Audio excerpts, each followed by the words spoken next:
এই যে 12 তারিখে নির্বাচন, এই নির্বাচন নিয়ে কি আপনাদের মনে কোনো সংশয় আছে যে এই নির্বাচনটা হবে কি হবে না? আপনাদের জোট অর্থাৎ জামায়াত ইসলামের নেতৃত্বে 11 দলের যে জোট আছে, সেই জোটটি কোনো কারণে নির্বাচন থেকে চলে আসতে পারে, বা এরকম কোনো আলোচনা কি আপনাদের মধ্যে হয়েছে যে নির্বাচন নাও করতে পারে জোটটি? কোনো বিষয়ে আসলে আলোচনা কোথাও নেই। আচ্ছা। কেউ কেউ আশঙ্কার কথা যেটা প্রকাশ করছেন সেটা সম্পূর্ণই আহ, কিছু প্রশ্ন তৈরি হয়েছে, সেই জায়গা থেকে আশঙ্কাগুলো আসলে করা হচ্ছে। আর প্রথম কথা হচ্ছে, আমরা 11টি দল মিলে একটা নির্বাচন কেন্দ্রিক একটা সমঝোতা, আসন সমঝোতার আলোচনা চলছে। এটা আনুষ্ঠানিক কোনো জোট নয়, এটা একটি আসন সমঝোতা হচ্ছে এবং সেটা নিয়ে এখনো কাজ চলছে, পূর্ণাঙ্গ ঘোষণা এখনো হয়নি। ওকে।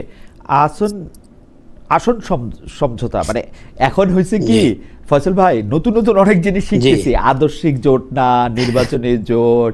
তো এগুলি হচ্ছে যে 2001 সালে যখন বিএনপি, জামায়াত, তারপর হচ্ছে জাতীয় পার্টির একটা অংশ এবং মুফতি ফজলুল্লাহ আমিনীর ইসলামী শাসনতন্ত্র আন্দোলনের একটা অংশ যখন এটাতে জোট হয়েছে, তখন কিন্তু এই রকম কথা আমরা শুনি নাই যে না এটা আমাদের আদর্শের জোট না। মানে বলি হ্যাঁ, কিন্তু এইবার কেন এত আদর্শের কথা বলতেছি? মানে এইবার কি আপনারা জোট করে একটু মানে একটু নিজেরাই একটু বিব্রত হচ্ছেন? কেন? না না, মোটেই বিব্রত হওয়ার বিষয় না। এটা প্রথম আলোচনাটা আসলে আমাদের পক্ষ থেকে এই আলোচনাটা আসছে এবং অন্যরা অনেকে পরে সাপোর্ট করছেন, যেটা হলো জোট কেন্দ্রিক অভিজ্ঞতা আমাদের ভালো না।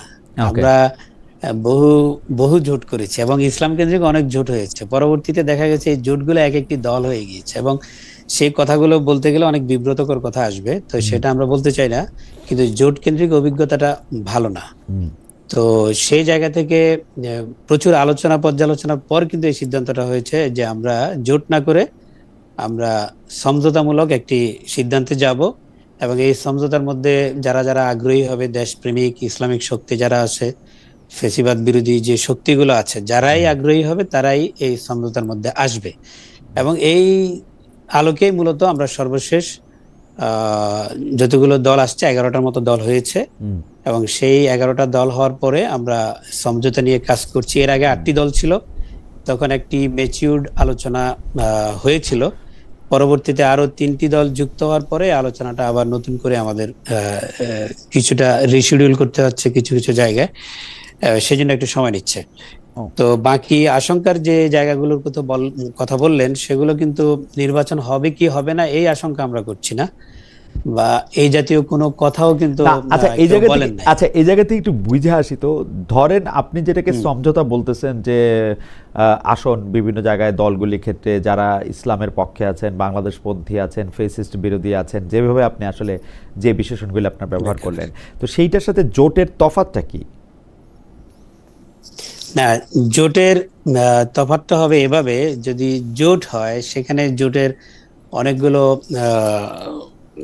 ব্যাপার স্যাপার থাকে, যেমন জোটের কে প্রধান হবে, কে কখন সভাপতিত্ব করবেন, কে নেতৃত্ব দিবেন, আবার কে সমন্বয় করবেন, অনেকগুলো বিষয়াদি আছে। এখন এখানে যেটা আমরা সমঝোতা করছি মানে কি, আমরা সবাই মূলত যার যার জায়গা থেকে আমরা সবাই ক্লিয়ার আছি এবং আমরা কেউ কারো জায়গা থেকে এমন কোন জোট হলে জোটের একটা ঐক্যবদ্ধ একটা কি থাকবে, ম্যানিফেস্টো থাকবে, সেরকম কিছু বা আরো অনেক কিছু থাকবে, এখানে কিন্তু সেরকম কিছু থাকছে না। জি না। তাহলে আপনারা তো জোট করলেন ধরেন, হ্যাঁ, এখন আপনারা যদি 151টার বেশি আসন পান, যেই শুভেচ্ছা আমার সবসময় থাকে, তো সেই 151টার বেশি আসন পেলে এটা কে হবেন আপনাদের দলের থেকে নির্বাচিত প্রধানমন্ত্রী? আচ্ছা, এই জাতীয় কোনো আলোচনাই তো এখনো হয়নি। এটা আলোচনাটা হবে যদি সত্যিকার অর্থে যদি আমরা 151টার আসন পেয়ে যাই, তো নিঃসন্দেহে এটা তো এমন হবে না যে 2জন প্রধানমন্ত্রী হয়ে যাবেন, এরকম তো হবে না। তখন কি আপনারা আলোচনা করবেন? আগে আলোচনা করা যায় না এটা ফজল ভাই? না না না, আগে আলোচনা করে আমরা রাস্তাটা তো বন্ধ করতে চাই না। এখন নির্বাচনের ফলাফল আসার পর তখন তো দেখা যাবে যে কে কতটা আসন পেলাম। কার কতটুকু যৌক্তিক দাবি এখানে আসলে হয় আর কে কতটুকু আমরা ছাড় দিতে পারবো, সব মিলাই একটা এইটার উপর সমন্বয়ের মানে জায়গা তখন তৈরি হবে। নির্বাচনের আসন পাওয়ার উপর ভিত্তি করে তখন আপনারা এটা তখন চিন্তা করবেন, তাই তো? নিঃসন্দেহে একটা পরিস্থিতি তৈরি হবে তখন, আচ্ছা। যাতে করে আলোচনাটা তখন কমে যাবে, অনেক Okay. কমে যাবে আলোচনা। আলোচনাটা এখন কমে আলোচনা করতে গেলে তো আলোচনাটা বড় হবে। মানে আমরা কি মানে আমার খুব কৌতূহল, কারণ এরকম আর জীবনে শুনি নাই, ধরেন বাংলাদেশে আর জীবনে শুনি নাই। আমার খুব কৌতূহল, ধরা যাক জামায়াতে ইসলামী এখন পর্যন্ত আমি যা হিসাব নিকাশ দেখতেছি 173টা আসনে উনারা নির্বাচন করতেছেন, জোট সঙ্গী হিসাবে আপনারা 68 আসনে প্রার্থী দিচ্ছেন, আমরা শুনতেছি 74টা আসনে 74। আচ্ছা, এনসিপি আমি শুনতে পাইছি যে 30টা, কেউ কেউ বলতেছেন 40টা, আমি জানি না।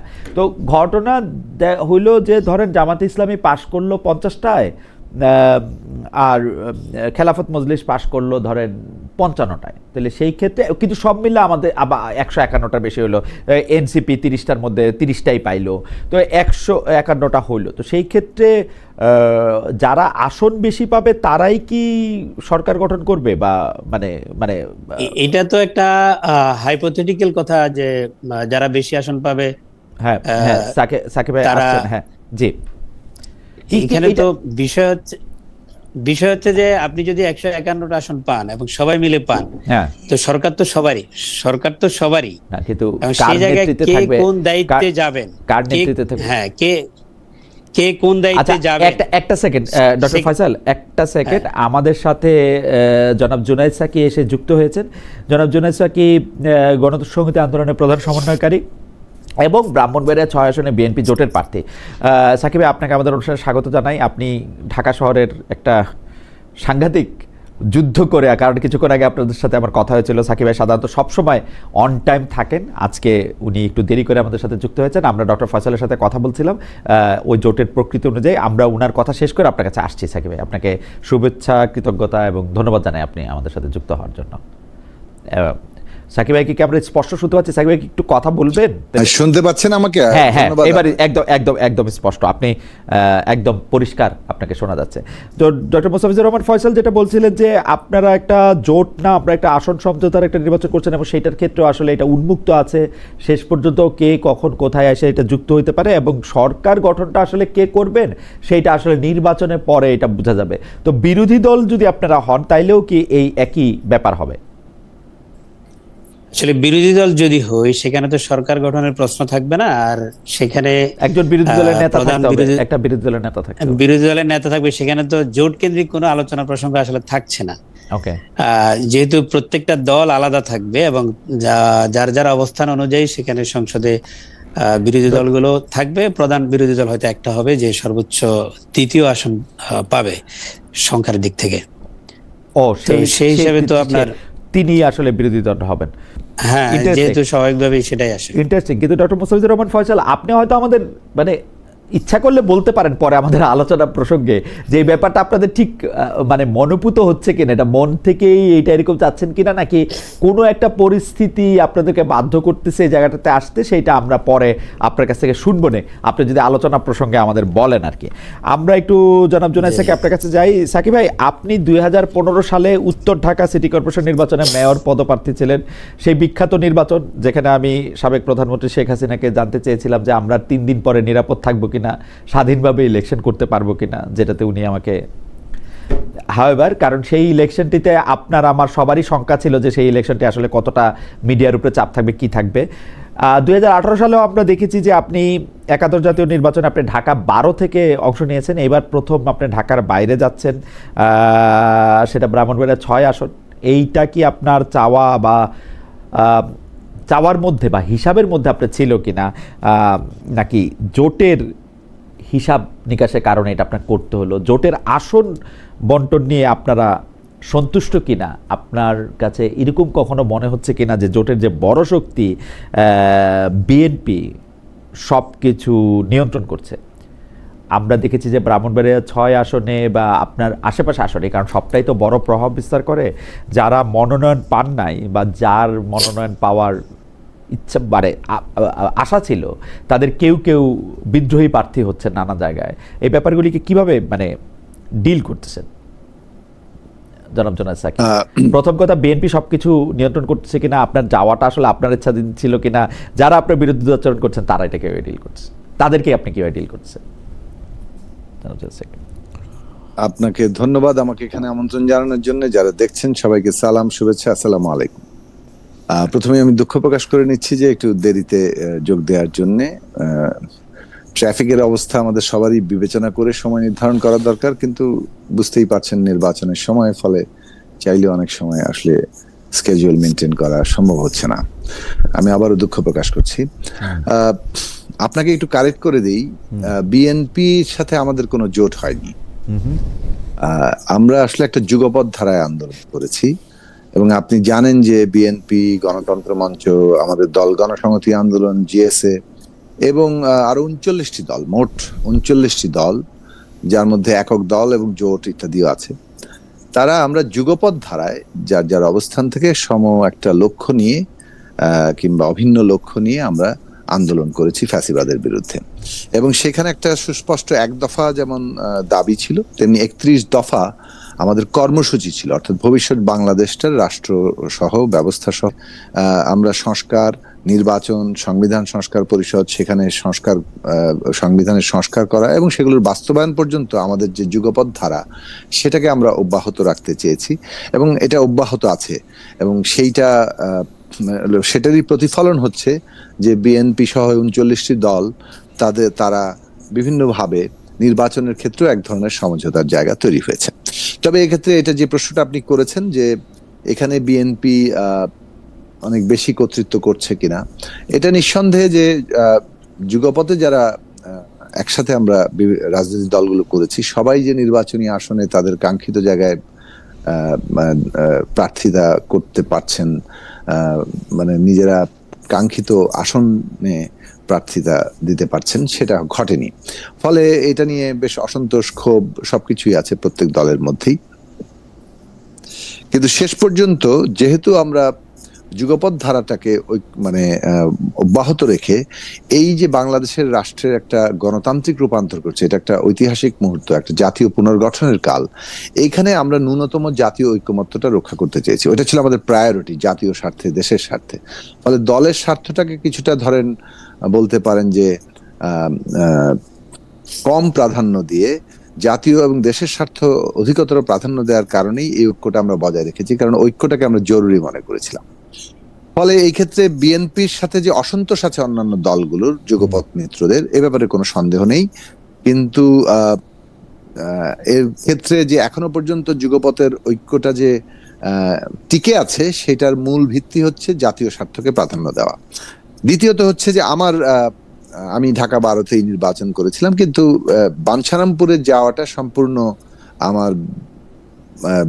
আমার দল এবং আমার ব্যক্তিগত সিদ্ধান্ত, এবং সেইটাকে বলতে পারেন যে যুগপৎ মিত্ররা, বিশেষভাবে বিএনপি, সেটাকে সম্মান করেছে এবং তারা সেটাকে সমর্থন জানিয়েছেন যে ওইখানে আমরা প্রার্থিতা করব। এটা আমরা জোটের প্রার্থীও বললে ভুল হবে, এটা আমরা গণসংহতি আন্দোলনের প্রার্থী, আমরা মাথাল মার্কায় নির্বাচন করছি। বিএনপি সহ আমাদের যুগপৎ মিত্ররা এইটাকে, আমাদের প্রার্থীতাকে ওখানে সমর্থন করছে। ওকে, মানে এই হচ্ছে বিষয়। এবং আর তৃতীয় প্রশ্নটা আপনার ছিল যে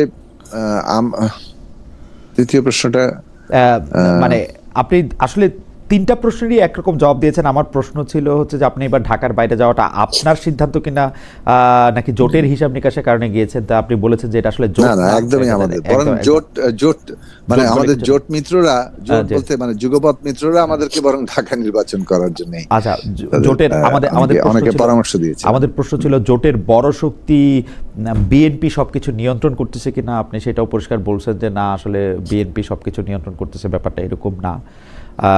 আমি প্রশ্ন করি, কিন্তু বিএনপির প্রাধান্য আছে এবং বিএনপির অনেক সিদ্ধান্ত নিয়ে অনেক যুগপৎ মিত্রদের মধ্যে অনেকের মধ্যেই অসন্তোষ আছে, কিন্তু জাতীয় স্বার্থকে প্রাধান্য দিয়ে এখনো যুগপৎ ধারাটা বজায় আছে।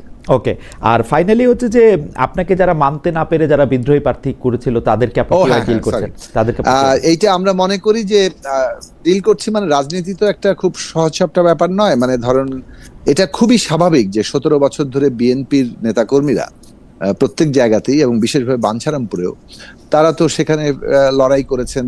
তার লড়াই করতে গিয়ে জেল, জুলুম, হুলিয়া, গুম, খুন, অত্যাচার, নানা ধরনের তারা অত্যাচারের মোকাবেলা করেছেন। ওকে, ফলে স্বাভাবিকভাবে তাদের মধ্যে একটা আকাঙ্ক্ষা আছে এখানে দলীয় প্রার্থী হবে, ধানের শীষের মার্কা থাকবে। এখন যখনই মানে যুগপৎ মিত্রদের একটা মার্কা এখানে আসছে এবং বিএনপি তার দলীয় প্রার্থী রাখছে না, এটা স্বাভাবিকভাবে তাদের মধ্যে বেশ ক্ষোভের জন্ম দিচ্ছে।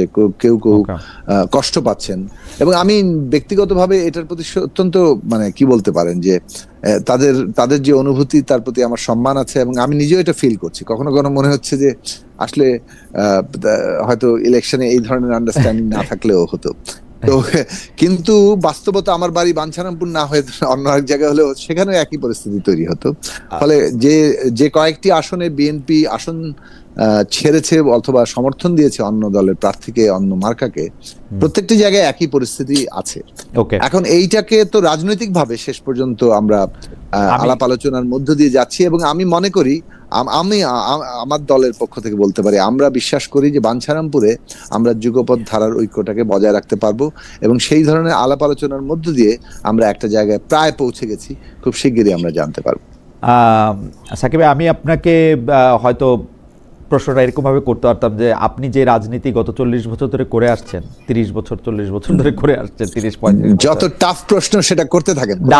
না, কোশ্চেনের টাফের জন্য না, মানে এই যে আপনি যেটাকে সমঝোতা বলতেছেন, না ফয়সাল ভাই যেটাকে সমঝোতা বলতেছে, আপনি যেটাকে বলতেছেন যে যুগপৎ আন্দোলনের সঙ্গী, তো সেইটা করতে গিয়া আপনার রাজনীতি কি সামনে আগাইলো না পিছনে গেল, সেইটাও আমরা একটু বুঝতে চাইবো। অর্থাৎ মানে আমি যদি প্রশ্নটা সহজভাবে করি, ধরা যাক যে বিএনপি সরকার গঠন করলো, আপনি সেই বিএনপি সরকার একজন মন্ত্রী হলেন, পলিসি মেকারদের একজন হলেন, সেটা গণসংহতি আন্দোলন বলে আমরা যে অস্তিত্বটাকে এতদিন দেখে আসছি, সেটার জন্য ভালো হইলো কি খারাপ হইলো সেটা আমরা আপনার কাছে শুনবো। এই পর্যায়ে শুনতেছি না, আমরা আবার একটু আসতেছি আপনার কাছে, কারণ আমাদের আরো কিছু প্রশ্ন আছে।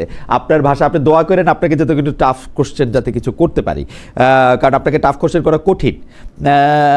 এই ফয়সাল ভাইয়ের কাছে যাওয়ার আগে আমি আমাদের দর্শকদের কিছু মতামত পড়ে শোনাই। সেটা হচ্ছে আফজাল হারেস, তিনি বলতেছেন যে খালেদ ভাই আপনার চিন্তা ভাবনার মতো করে অন্যদের কেন ভাবতে হবে বলেন তো ভাই? একদমই ভাবতে হবে না, কিন্তু আমার একটা প্রশ্ন আপনার কাছে, যদি আপনি থাকতেন আপনার কাছে করতাম, আমার ভাবনা চিন্তাটা আসলে কি? আমি এখনো আমার ভাবনা চিন্তাটা বুঝতে পারি না, মানে আমি তো অত ভাবুক লোক না, আমার কোনো ভাবনাও নাই, চিন্তাও নাই।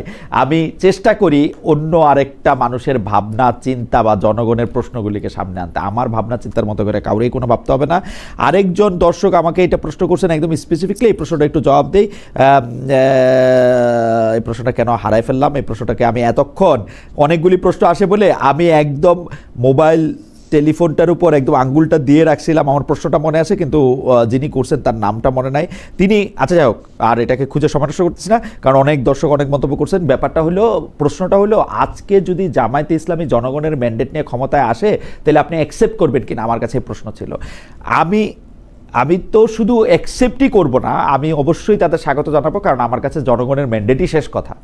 জনগণের ভোট নিয়ে যারা বাংলাদেশে ক্ষমতায় আসবেন তাদেরকে স্বাগত জানানোটাই আমি মনে করি গণতন্ত্রের প্রাথমিক শর্ত হওয়া উচিত, এবং কোনো কোনো ক্ষেত্রে প্রধানতম শর্ত হওয়া উচিত। সাকিব ভাই তাত্ত্বিক মানুষ, উনি নিশ্চয়ই আরও ভালো করে বলতে পারবেন, কিন্তু জামায়াতে ইসলামী যদি জনগণের ম্যান্ডেট নিয়ে ক্ষমতা আসে, আমাকে তার স্বাগত জানাতে আমার কোনো অসুবিধা দেখি না। আমি একটু ডক্টর ফয়সাল আপনার কাছে একটু আসি। ডক্টর ফয়সাল, আপনাদের জোটে আমি যেই প্রশ্নটা আসলে সাকিবে আসার আগেই আপনাকে বলতেছিলাম যে 11টি দল, ইন্টারেস্টিংভাবে ডক্টর মোস্তাফিজুর রহমান ফয়সাল, যিনি খেলাফত মজলিসের যুগ্ম মহাসচিব, তিনিও এইটাকে আসলে জোট বলতে নারাজ। তিনি বলছেন নির্বাচনী আসন বন্টনের সমঝোতা যারা একসঙ্গে আন্দোলন করছেন তাদের মধ্যে। না, আমি নারাজ হব কেন? এটা তো সবাই মিলে এই সিদ্ধান্তটা হয়েছে যে আমরা কোনো জোট করিনি। আমরা যেটা করছি সেটা হলো, আমি সেই জন্য বলতেছি যে বলতে নারাজ, আমরা আসলে বলার সুবিধার্থে তাদেরকে জোট বলি, আপনাদেরকে জোট বলি, তাই না? আচ্ছা, তাই না? তো ধরেন এই ক্ষেত্রে তিনি এইটাও বলে ফেলছেন যে আপনারা কোনো যৌথ ইশতেহার দিচ্ছে না, তাই না? তাইলে এইটা কি সম্ভব? মানে আপনি যদি একটু আমাদেরকে বলতেন যে এটা কি সম্ভব? ধরেন ব্রাহ্মণবাড়িয়াতে আপনি দাঁড়িয়েছেন সাকিবের প্রতিদ্বন্দ্বী হিসাবে, আপনি যেভাবে সরকার পরিচালনার কথা বলছেন তার সাথে একটা স্পষ্ট পার্থক্য দেখা যাচ্ছে যে এনসিপির যে প্রার্থী রংপুর থেকে দাঁড়িয়েছেন তাদের জন্য। তাহলে মানে বাংলাদেশের সব মানুষ তো বাংলাদেশেরই নাগরিক। তো ব্রাহ্মণবাড়িয়ার জন্য right. একরকম সরকার, রংপুরের জন্য একরকম সরকার, দিনাজপুরের জন্য বা ভোলার জন্য আরেক রকম সরকার, এটা কি আসলে প্র্যাকটিক্যালি পসিবল কিনা? না না, কোশ্চেনটা ইন্টারেস্টিং নিঃসন্দেহে। জি, এবং বিষয়টা হচ্ছে আমাদের কিছু কমন জায়গা আছে। আচ্ছা, কমন জায়গাটা হচ্ছে আমরা দেশপ্রেম নিয়ে সবাই চিন্তা করি, কোন জিনিসটা দেশের মানুষের জন্য কল্যাণ হবে, দেশের মানুষের জন্য ভালো হবে, এবং রাষ্ট্র সংস্কার বলি, সংবিধান সংস্কার বলি, যে বিষয়গুলো নিয়ে ইতিমধ্যে আলাপ আলোচনা হয়েছে, এবং আমরা দেখেছি যে এই বিষয়গুলোতে খুব বেশি মতপার্থক্য নেই। তো সেই কমন জায়গাগুলোকে বেস ধরেই কিন্তু আমরা মূলত সমঝোতাটা করেছি, এবং সেক্ষেত্রে এই উইন উইন সিচুয়েশনটা সামনে রেখেই যদি আমরা সরকার গঠন করি, এই বিষয়গুলো অবশ্যই বিবেচনায় আসবে। একটা ছোট প্রশ্ন ছিল ফয়সাল ভাই, প্রশ্নটা হচ্ছে যে আপনি যেসব জায়গাগুলি কথা বলছেন, কমন জায়গা, দেশপ্রেম, দেশের কল্যাণ, ন্যায় বিচার, অর্থনৈতিক উন্নয়ন, এই কমন জায়গাগুলি তো গত সরকার, গত রেজিমের সময় আমরা এই কথাগুলি সবচেয়ে বেশি বলতে শুনছি, যে দেশপ্রেম, দেশের কল্যাণ, ন্যায় বিচার, অর্থনৈতিক উন্নয়নের জন্য আমাদেরকে থাকা দরকার, আমাদের কোনো বিকল্প নাই, আমরাই থাকবো, এবং এই করতে করতে তারা স্বৈরাচারী হয়েছে। আমি ওই জায়গাও যেতে চাই না, আপনাদের আসন সমঝোতার মধ্যে আপনাদের আনকমন জায়গা কোনটা? মানে যেই কারণে আমি বলতেছিলাম, আমি কিন্তু আনকমন জায়গাগুলি জানি, এবং যেই কারণে হচ্ছে আপনারা সরকার গঠন করলে নোয়াখালীতে আর রংপুরে দুই ধরনের সরকার হবে, যদি আপনারা একমত না হয়। না, দুই ধরনের সরকার হবে না, এবং আনকমন জায়গাগুলো আপনি যেমন জানেন, সেই আনকমন জায়গাগুলোর ব্যাপারে আমরা অ্যাওয়ার আছি। ওকে, যেহেতু আমরা আনকমন জায়গাগুলোর প্রশ্নে আমরা সচেতন আছি, এবং সেই বিষয়গুলো এখন পর্যন্ত আমরা সচেতনতার সাথেই অ্যাভয়েড করছি, এবং নিঃসন্দেহে সামনেও সেগুলো আমরা অ্যাভয়েড করতে পারবো। যে কমন জায়গাগুলোকে ধরেই যদি আমরা কাজ করি, আনকমন জায়গাগুলিকে যে আপনারা অ্যাভয়েড করতেছেন, সেইটার একটা বড় কারণ হলো আপনারা আসলে ঢোলের দুই দিকেই বাড়ি দিতে চান। যদি আমি একিউজ করি যে আপনারা আসলে কোনো সমর্থকদেরই হারাতে চান না, এইটা কি একটা কারণ হতে পারে যে সেই জন্য আপনাদের পজিশন আপনারা একটু ভেগ রাখছেন? না, আমি যদি মিনিমাম কমন জিনিসগুলো যদি এক জায়গায় করি, আপনি যদি এগুলি তো সবগুলি কথার কথা। দেখেন, দেশপ্রেম একটা কথার কথা, দেশের কল্যাণ একটা কথার বার্তা, ন্যায় বিচার একটা কথার কথা, অর্থনৈতিক উন্নয়ন, এগুলি কথার কথা, এগুলি স্পেসিফিক কথা না, কিন্তু পলিসির কথা না। কিন্তু না, পলিসিও এখানে আছে। দেশ তো হাওয়ার উপর ভাসছে না, দেশ তো এক্সিস্টিং অনেকগুলো পলিসি নিয়ে অলরেডি যাচ্ছে, এবং সেই পলিসির জায়গাগুলোতে সংস্কারের প্রশ্নে অনেকগুলো বিষয় ইতিমধ্যে মতামত দেওয়া হয়েছে, এবং সেই জায়গাগুলোতে আমরা মনে করি অলরেডি আমরা একমতে আছি। এবং নতুন নতুন পলিসি নির্ধারণের ক্ষেত্রে এবং নতুন কোনো সিদ্ধান্ত নেওয়ার ক্ষেত্রে, হ্যাঁ, কথার কথা একটা জিনিসে আমি 100% একমত আছি, কেউ 70% আছে, এবং হয়তো আমাকে কিছু ক্ষেত্রে 30% ছাড় দিতে হবে। এই যে জায়গাগুলোকে আমি একদম স্পেসিফিক প্রশ্ন করি, ডক্টর ফয়সাল, আপনি অনেক স্মার্ট মানুষ, আমি একদম স্পেসিফিক প্রশ্ন করি। রাষ্ট্র পরিচালনার মূলনীতি, নারী নীতি, শিক্ষানীতি, এই রাষ্ট্রের যে অর্থনৈতিক পরিচালনার শক্তি, অর্থাৎ কেন্দ্রীয় ব্যাংকের যে সিস্টেম, সেগুলিতে আপনারা একরকম আছেন? হ্যাঁ, আপনি অর্থনৈতিক পরিচালনার ক্ষেত্রে যদি বলেন, কিছু বিষয়ে হয়তো দ্বিমত থাকতে পারে। আমাদের যে পলিসি, আমরা ইসলামের আলোকে যখন কথা বলি, আমরা বলি যে দেশে ট্যাক্স থাকবে, কর থাকবে, কিন্তু অপ্রয়োজনীয় অনেক কর আমরা বাদ দিয়ে দিব, অনেক অপ্রয়োজনীয় ট্যাক্স আমরা বাদ দিয়ে দিব, অনেকগুলো ডুয়েল ট্যাক্সেশনের মধ্যে পড়ে। আবার আপনি আমাদের বাজেটকে আমরা যখন ঘাটতি বাজেটে দিই, আমরা বিদেশি সাহায্য নির্ভর করি। অনেকে বলে যে বিদেশি সাহায্য ছাড়া আপনারা কয়দিন চলতে পারবেন। এইসব বিষয়গুলোতে সুনির্দিষ্টভাবে আমাদের পরিকল্পনা আছে, এগুলিতে আপনাদের সুনির্দিষ্টভাবে পরিকল্পনা আছে, এবং সেটা নিঃসন্দেহে সেটা খেলাফতে মজলিসের সাথে এনসিপির বা এলডিপির বা জামাত ইসলামের কোনো তফাৎ নাই এইসব আলোচনার মধ্যে। রাষ্ট্র পরিচালনা মূলনীতির মধ্যে 100% না 100% তফাৎ নাই, এটা তো বলা যাবে না তো 100% তফাৎ নাই। কিন্তু তফাৎটা আপনারা বলতে চাচ্ছেন না, কিন্তু তফাৎটা আপনারা এখন বলবেন না। আমরা বলছি সেটা আমরা কাস্টমাইজ করব, সেইটা আপনারা যেগুলো কাস্টমাইজ করা সম্ভব, রাইট। কিন্তু আমি আশা করবো যে আপনি আপনারা শুনতে পাচ্ছেন ডক্টর ফয়সাল। যাই হোক, আমি 2-3টা জায়গায় আমি একটু বলি। ওনার নাম লাইট অফ দ্য ওয়ার্ল্ড 6567, তিনি বলেছেন কোশ্চেনটা আমি করেছি, অর্থাৎ জামাত ইসলামী ক্ষমতায় আসলে আমরা এটা অ্যাকসেপ্ট করবো কিনা। যাই হোক, আমি একটু জোনায়েদ সাকি ভাই আপনার কাছে আসি। আরেকজন দর্শক, উনার নাম ইন্টারেস্টিং, উনার নাম মহাইমানুল ইসলাম 1294। উনি প্রশ্ন করেছে, খালেদ সাহেব আপনার দৃষ্টিভঙ্গি এন্টি হাসিনা কেন্দ্রিক, এটা আমি বিগত 8-10 বছর নিয়মিত আপনার শো দেখে বুঝেছি, তবে আপনি এটা অনুধাবন করেন কিনা হাসিনার রিপ্লেসমেন্টে এই গার্বেজ আসলেও আপনি মানতে রাজি কেন ভাই? ভাই প্রথম কথা শোনেন, আপনি যদি এই প্রশ্নটা আসলে সত্যি আমারই করে থাকেন সেটার ক্ষেত্রে আমি বলি, আমি ভাই গণতন্ত্রে বিশ্বাস করি। আমার কাছে মনে হয় যে বাংলাদেশের সাধারণ মানুষ যা চায় ভোট দিয়ে যাকে নির্বাচন করবে, এবং প্রতি 5 বছর পর পর যারা মানুষের কাছে ভোট চাইতে যাবে তাকে আমি মেনে নিব গণতান্ত্রিকভাবে, তার সাথে আমার সমর্থক থাকুক আর না থাকুক। এন্টি হাসিনা বা গার্বেজ এই জাতীয় শব্দ মানে আমি আম নট শিওর। যাই হোক, আমি একটু জনাব জোনাস সাকির কাছে আসি। যে জনাব জোনাস সাকি, আমি যে প্রশ্নটি আপনাকে এটি করে রেখেছিলাম যে গণসংহতি আন্দোলনের যে রাজনীতি, সেই রাজনীতির মধ্যে বিএনপি আপনি জোট বলছেন না, যুগপৎ আন্দোলনের সঙ্গী বলছেন, সেই ক্ষেত্রে গণসংহতি যে আন্দোলন, সেই আন্দোলনটা তো আসলে একটা মুভমেন্ট। আপনারা তো একটা রাজনৈতিক পার্টির চেয়েও বড় কথা হচ্ছে যে আপনারা একটা মুভমেন্ট, সেটা নানা কারণে, মানে সেটা শুধু রাজনৈতিক বা একটা চেয়ার কেন্দ্রিক, একটা বিশ্ববিদ্যালয়ের একটা স্টুডেন্ট ইউনিয়ন কেন্দ্রিক রাজনীতি আপনাকে করতে দেখেছি বলে আমার মনে হয় না। আমি আপনাকে অনেক বছর ধরে চিনি। তো সেইটা আসলে সামনে আগালো নাকি পিছনে ফিরলো?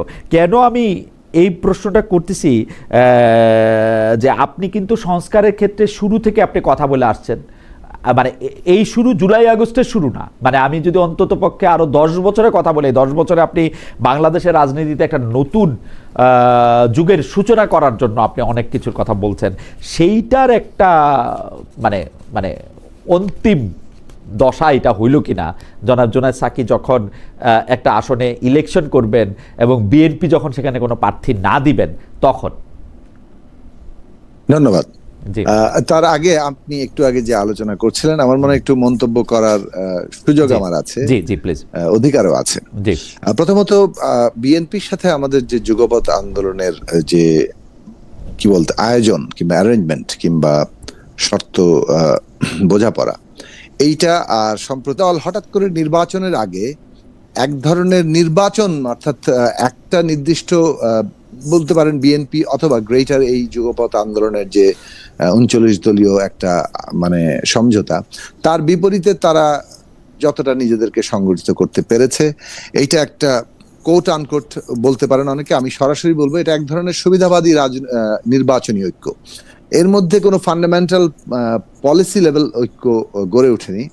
আর যদি গড়ে উঠে তাহলে তারা সেটাকে জোটও বলতে পারে, কারণ তারা তো একটা ওই ধরনের মানে ইয়ের মধ্যে যাচ্ছেন যে নির্বাচনী অ্যালায়েন্সের মধ্যে, বা কিন্তু নাম কি দিবেন সেটা তাদের নিজেদের ব্যাপার। কিন্তু এখন পর্যন্ত আমরা দেখতে পাচ্ছি যে এটা কেবলমাত্র একটা নির্বাচনী আসন সমঝোতার একটা ঐক্য, যেন আন্ডারলাইং ঐক্যটা আগেই আছে। এবং সেই ঐক্যটার মধ্যে যেসব উপাদান আছে সেটা যে কেউ প্রিজিউম করতে পারে, যেমন এর মধ্যে একটা ইসলামী রাষ্ট্র প্রতিষ্ঠার দিকে ঝোঁক আছে, কিংবা একটা মানে যেমন ধরেন রাজনৈতিক দিক থেকে ভারত বিরোধিতার প্রশ্ন, কিংবা এখন যেভাবে আওয়ামী লীগ কিংবা মুজিববাদের প্রশ্ন, এইগুলো প্রশ্নকে অ্যাসাম্পশন হিসেবে তারা রেখেছেন। তো ফলে এইটার যে আসলে বাংলাদেশকে কি চেহারায় দেখাবে সেই জায়গাটা বিশেষভাবে আর্থসামাজিক দিক থেকে এখনো স্পষ্ট নয়। তো বিভিন্ন দলের বিভিন্ন রকম কর্মসূচি আছে, সেটা আমরা হয়তো দেখব। এখন আমরা যে জায়গাটায় যেতে চাচ্ছি যে কেন গণসংহতি আন্দোলন জিএস এর ক্ষেত্রে, এটা যেমন 2002 সালে আমরা যখন যাত্রা শুরু করি তখন পলিটিক্যাল পার্টি না, আমরা একটা মুভমেন্ট হিসাবে পরিষ্কার আমাদের ঘোষণাপত্রের ব্যাখ্যা ছিল যে বিদ্যমান রাষ্ট্র ব্যবস্থার একটা আমূল রূপান্তর ঘটিয়ে আমরা একটা গণতান্ত্রিক রাষ্ট্র ব্যবস্থা প্রতিষ্ঠা করতে চাই, যেটা একটা নতুন মানে গণতান্ত্রিক সংবিধান প্রতিষ্ঠা করবে। একটা সংবিধান সভার নির্বাচন হবে এবং তার মধ্যে দিয়ে একটা নতুন গণতান্ত্রিক সংবিধান প্রতিষ্ঠা হবে এবং জনগণের আকাঙ্ক্ষার একটা রাষ্ট্র ব্যবস্থা তৈরি হবে। তো এটা ছিল আমাদের লক্ষ্য এবং এই লক্ষ্য নিয়েই আমরা বিভিন্ন সময় কাজ করেছি। কখনো বাংলাদেশপন্থী রাজনীতির কথা বলেছি, কখনো বলেছি যে একটা নতুন জাতীয় সনদ দরকার, বলেছি রাষ্ট্রের গণতান্ত্রিক রূপান্তর দরকার, আমরা বলেছিলাম যে নতুন একটা রাজনৈতিক বন্দোবস্ত দরকার। এখন এই যে বিভিন্ন সময়ে আমরা স্লোগানগুলো তোলা, এইটার মূল লক্ষ্যটা ছিল যে বিদ্যমান ব্যবস্থাটা দিয়ে হবে না, এবং এইটা এই পরিবর্তনটার আওয়াজটা প্রোগ্রাম্যাটিক্যালি শেষ পর্যন্ত আমরা যখন থেকে তুলে আসছি, 14 সালে আমরা তোলার চেষ্টা করেছি, তখন অতটা গুরুত্ব পায় নাই। 18 সালে যখন জাতীয় কনভেনশন তৈরি হয়েছে ডক্টর কামাল হোসেনের নেতৃত্বে, যেখানে বিএনপিও যোগ দিয়েছিল, সেখানে আমরা উত্থাপন করেছি নতুন জাতীয় সনদ দরকার, এই বন্দোবস্ত, এই কর্মসূচিগুলো দরকার, কিন্তু সেখানেও এটা গুরুত্বের সাথে অনুধাবিত হয়নি। কিন্তু 18 সালের নির্বাচনের পরে এমনকি বড় দলও বুঝতে পারছে বিদ্যমান ব্যবস্থাটিকে একটি নির্বাচন আর সম্ভব না। ফলে এই প্রোগ্রাম কিন্তু ওই একই দলগুলো দেখেন আবার একমত হয়েছে এবং তারা একটা রাষ্ট্র ব্যবস্থার সাংবিধানিক পরিবর্তন ঘটাতে হবে, ক্ষমতা কাঠামোর বদল ঘটাতে হবে, এইটাকে সেন্টার অফ প্রোগ্রাম করা, এই সেন্টার অফ অ্যাকশন এটাকে নিয়ে আসা এই জায়গাটাতে এসেছে। সো পরিস্থিতি বাধ্য করেছে পুরো জনগোষ্ঠীকে এই দিকে যেতে, এবং অভ্যুত্থান, রক্তস্নাত অভ্যুত্থানে আমাদের ইভেন তরুণরা, আমাদের ছাত্ররা যারা এই আন্দোলনের সামনের সারিতে ছিল, তারাও কিন্তু এর অনেকগুলো স্লোগানকে ধারণ করেছে, নতুন বন্দোবস্তের কথা বলেছে। তার মানে হচ্ছে যে আমরা একটা জাতীয় মুহূর্তে এসেছি। এর সাথে তুলনীয় হতে পারে, যদিও আমি মনে করি যে 72 সাল আরো অনেক বড় ঘটনা ছিল। 1971 সালে যখন রাষ্ট্রপতন হয়েছে, 72 সালে ছিল একটা এই রাষ্ট্রটাকে পরিগঠন করা, সেটা একটা জাতীয় কর্তব্য। আমি 30 সেকেন্ড দেন। সেই যে পরিগঠনের কর্তব্যটা জাতীয়ভাবে করা দরকার ছিল, সেই সময় আমাদের রাজনৈতিক দলগুলো ওই জাতীয় কর্তব্য পালন করতে পারেন নাই। বড় দলও পারেন নাই, যারা নতুন বিদ্রোহ করেছেন তারা চেষ্টা করেছেন কতটা আমরা জানি না, হয়তো তারাও ফেল করেছেন। কিন্তু এখনো এই মুহূর্তে 24-এ এসে 24-এর অভ্যুত্থানের পরে আমাদের সামনে কর্তব্য দাঁড়িয়েছে জাতীয় পুনর্গঠনের কর্তব্য, এবং সেইটাতে ন্যূনতম জাতীয় ঐক্যমত্য রক্ষা করা। মনে রাখবেন, এটা কিন্তু রুলস অফ দি গেম ঠিক করার প্রশ্ন। রুলস অফ দি গেম ঠিক করার প্রশ্নে আমরা বারবার বলেছি যে রাজনীতির নিয়মটা কি হবে সেটা আসেন ঠিক করি, সবাই মিলে ঠিক করি। আর আর্থসামাজিক যে পার্থক্য সেটা বিএনপির সাথে আমাদের আছে, তারপরেও 31 দফায় কিন্তু আর্থসামাজিক অনেকগুলো কর্মসূচি আছে। বিএনপি যদি সেগুলো পালন না করে, আমার কথাটা শেষ করতে দেন, বিএনপি যদি সেটা পালন না করে, অনুসরণ না করে, বিএনপির সাথে আমাদের সম্পর্ক ছিন্ন হয়ে যেতে পারে। ফলে আমরা কিন্তু একটা পলিটিক্যাল জায়গা আছি। মনে রাখা দরকার যে আমরা খুদকুড়ো খাওয়ার জন্য রাজনীতিতে আসিনি এবং রাজনীতিতে আমরা যাব না। এইটা স্পষ্টত রাজনৈতিক ব্যাপার, জাতীয় কর্তব্যের প্রশ্ন। যারা পুরনো বন্দোবস্তের রাজনীতি করছে তারা মনে করে যে ও আচ্ছা অমুক দলের সাথে আমাদের যাওয়াটা মানে হচ্ছে ও তাহলে তো লেজুর হয়ে গেল। এগুলো সব পুরনো বন্দোবস্তের রাজনীতি। কখন ঐক্য দরকার, কখন বিরোধ দরকার, এইটা উপলব্ধি না করে যে কোনো মূল্যে বিরোধ অথবা আত্মসমর্পণ, এটাই পুরনো বন্দোবস্ত। সাকিব ভাই, কেন আমি এটা বলতেছি, আপনি যে পরিক্রমাটার কথা বললেন, আন্দোলন থেকে শুরু করে যে পরিকল্পনার কথা বললেন, যে রাষ্ট্র সংস্কার, নতুন বন্দোবস্ত, নতুন রাজনীতি, কেন এরকম এটা করতে দিবে না, যতগুলি এইটা বললেন, এবং যেই কারণে আপনি বিএনপি সহ আরো 5টা দলকে আপনার সমমনা ভাবতেছেন, আপনার ওই সংজ্ঞায়নে তো জামায়াতে ইসলামীও কোয়ালিফাই করে। আপনি কিন্তু এখানে পিক এন্ড চুজ করতেছেন। আপনি জামাতে করে না, কেন করেন আপনি বলেন তো? আপনি যেগুলি বলছেন সেগুলি জামায়াতে ইসলামী কেন করে না? না, যেগুলো বলবো আমি। আপনি একটু আমাকে একটু প্রিলুডটা একটু বলবেন যে আপনি যেগুলি বলছেন সেগুলির মধ্যে জামাত ইসলামী কোনটাতে কোয়ালিফাই করে না? জামাত ইসলামী কি ঐক্যবদ্ধ আন্দোলনের মধ্যে শামিল হয় নাই? জামাত ইসলামী কি নতুন রাষ্ট্র সংস্কারের কথা বলে নাই? জামাত ইসলামী কি বলে নাই যে আমাদের এখন এই সরকারের জবাবদিহি সুনিশ্চিত করার জন্য আমাদের এই এই এই প্যারামিটার করা দরকার, যেগুলি আপনার কথার অনেক সময় আমার কাছে একও মনে হয়েছে, সেগুলি কি তারা করে নাই? এই মুহূর্তেও আপনি যেগুলি বললেন, আমি কিন্তু করেছে, আবার কি করে নাই সেটা বলছি। আপনি 1 মিনিট একটু বলেন তো যে কি করে নাই, 1-2 মিনিট। তাহলে আমি এটা বলতে হলে আমাকে 1 মিনিট হবে না। তাহলে কি আপনার কাছে আবার ফিরে আসবো? তাহলে কি আপনি তাহলে আপনি একটু প্রশ্নে কথা বলতে চাই। হ্যাঁ, তাহলে আপনার এই যে আপনি মনে করলেন, কারণ বিএনপির সাথে তো আপনার কোনো আদর্শিক জোটও না, কেন আমি জামাত জোটে নাই, কেন বিএনপির সাথে নেগোসিয়েশন আছে পরিষ্কার করতে চাই। এক্স্যাক্টলি। আমি একটু ডক্টর মোস্তাফিজুর রহমান ফয়সাল আপনার কাছে আসতে চাই। ডক্টর মোস্তাফিজুর রহমান ফয়সাল, আমি যে বিষয়টি আপনাকে খেয়াল করতেছি সেইটি হচ্ছে যে এই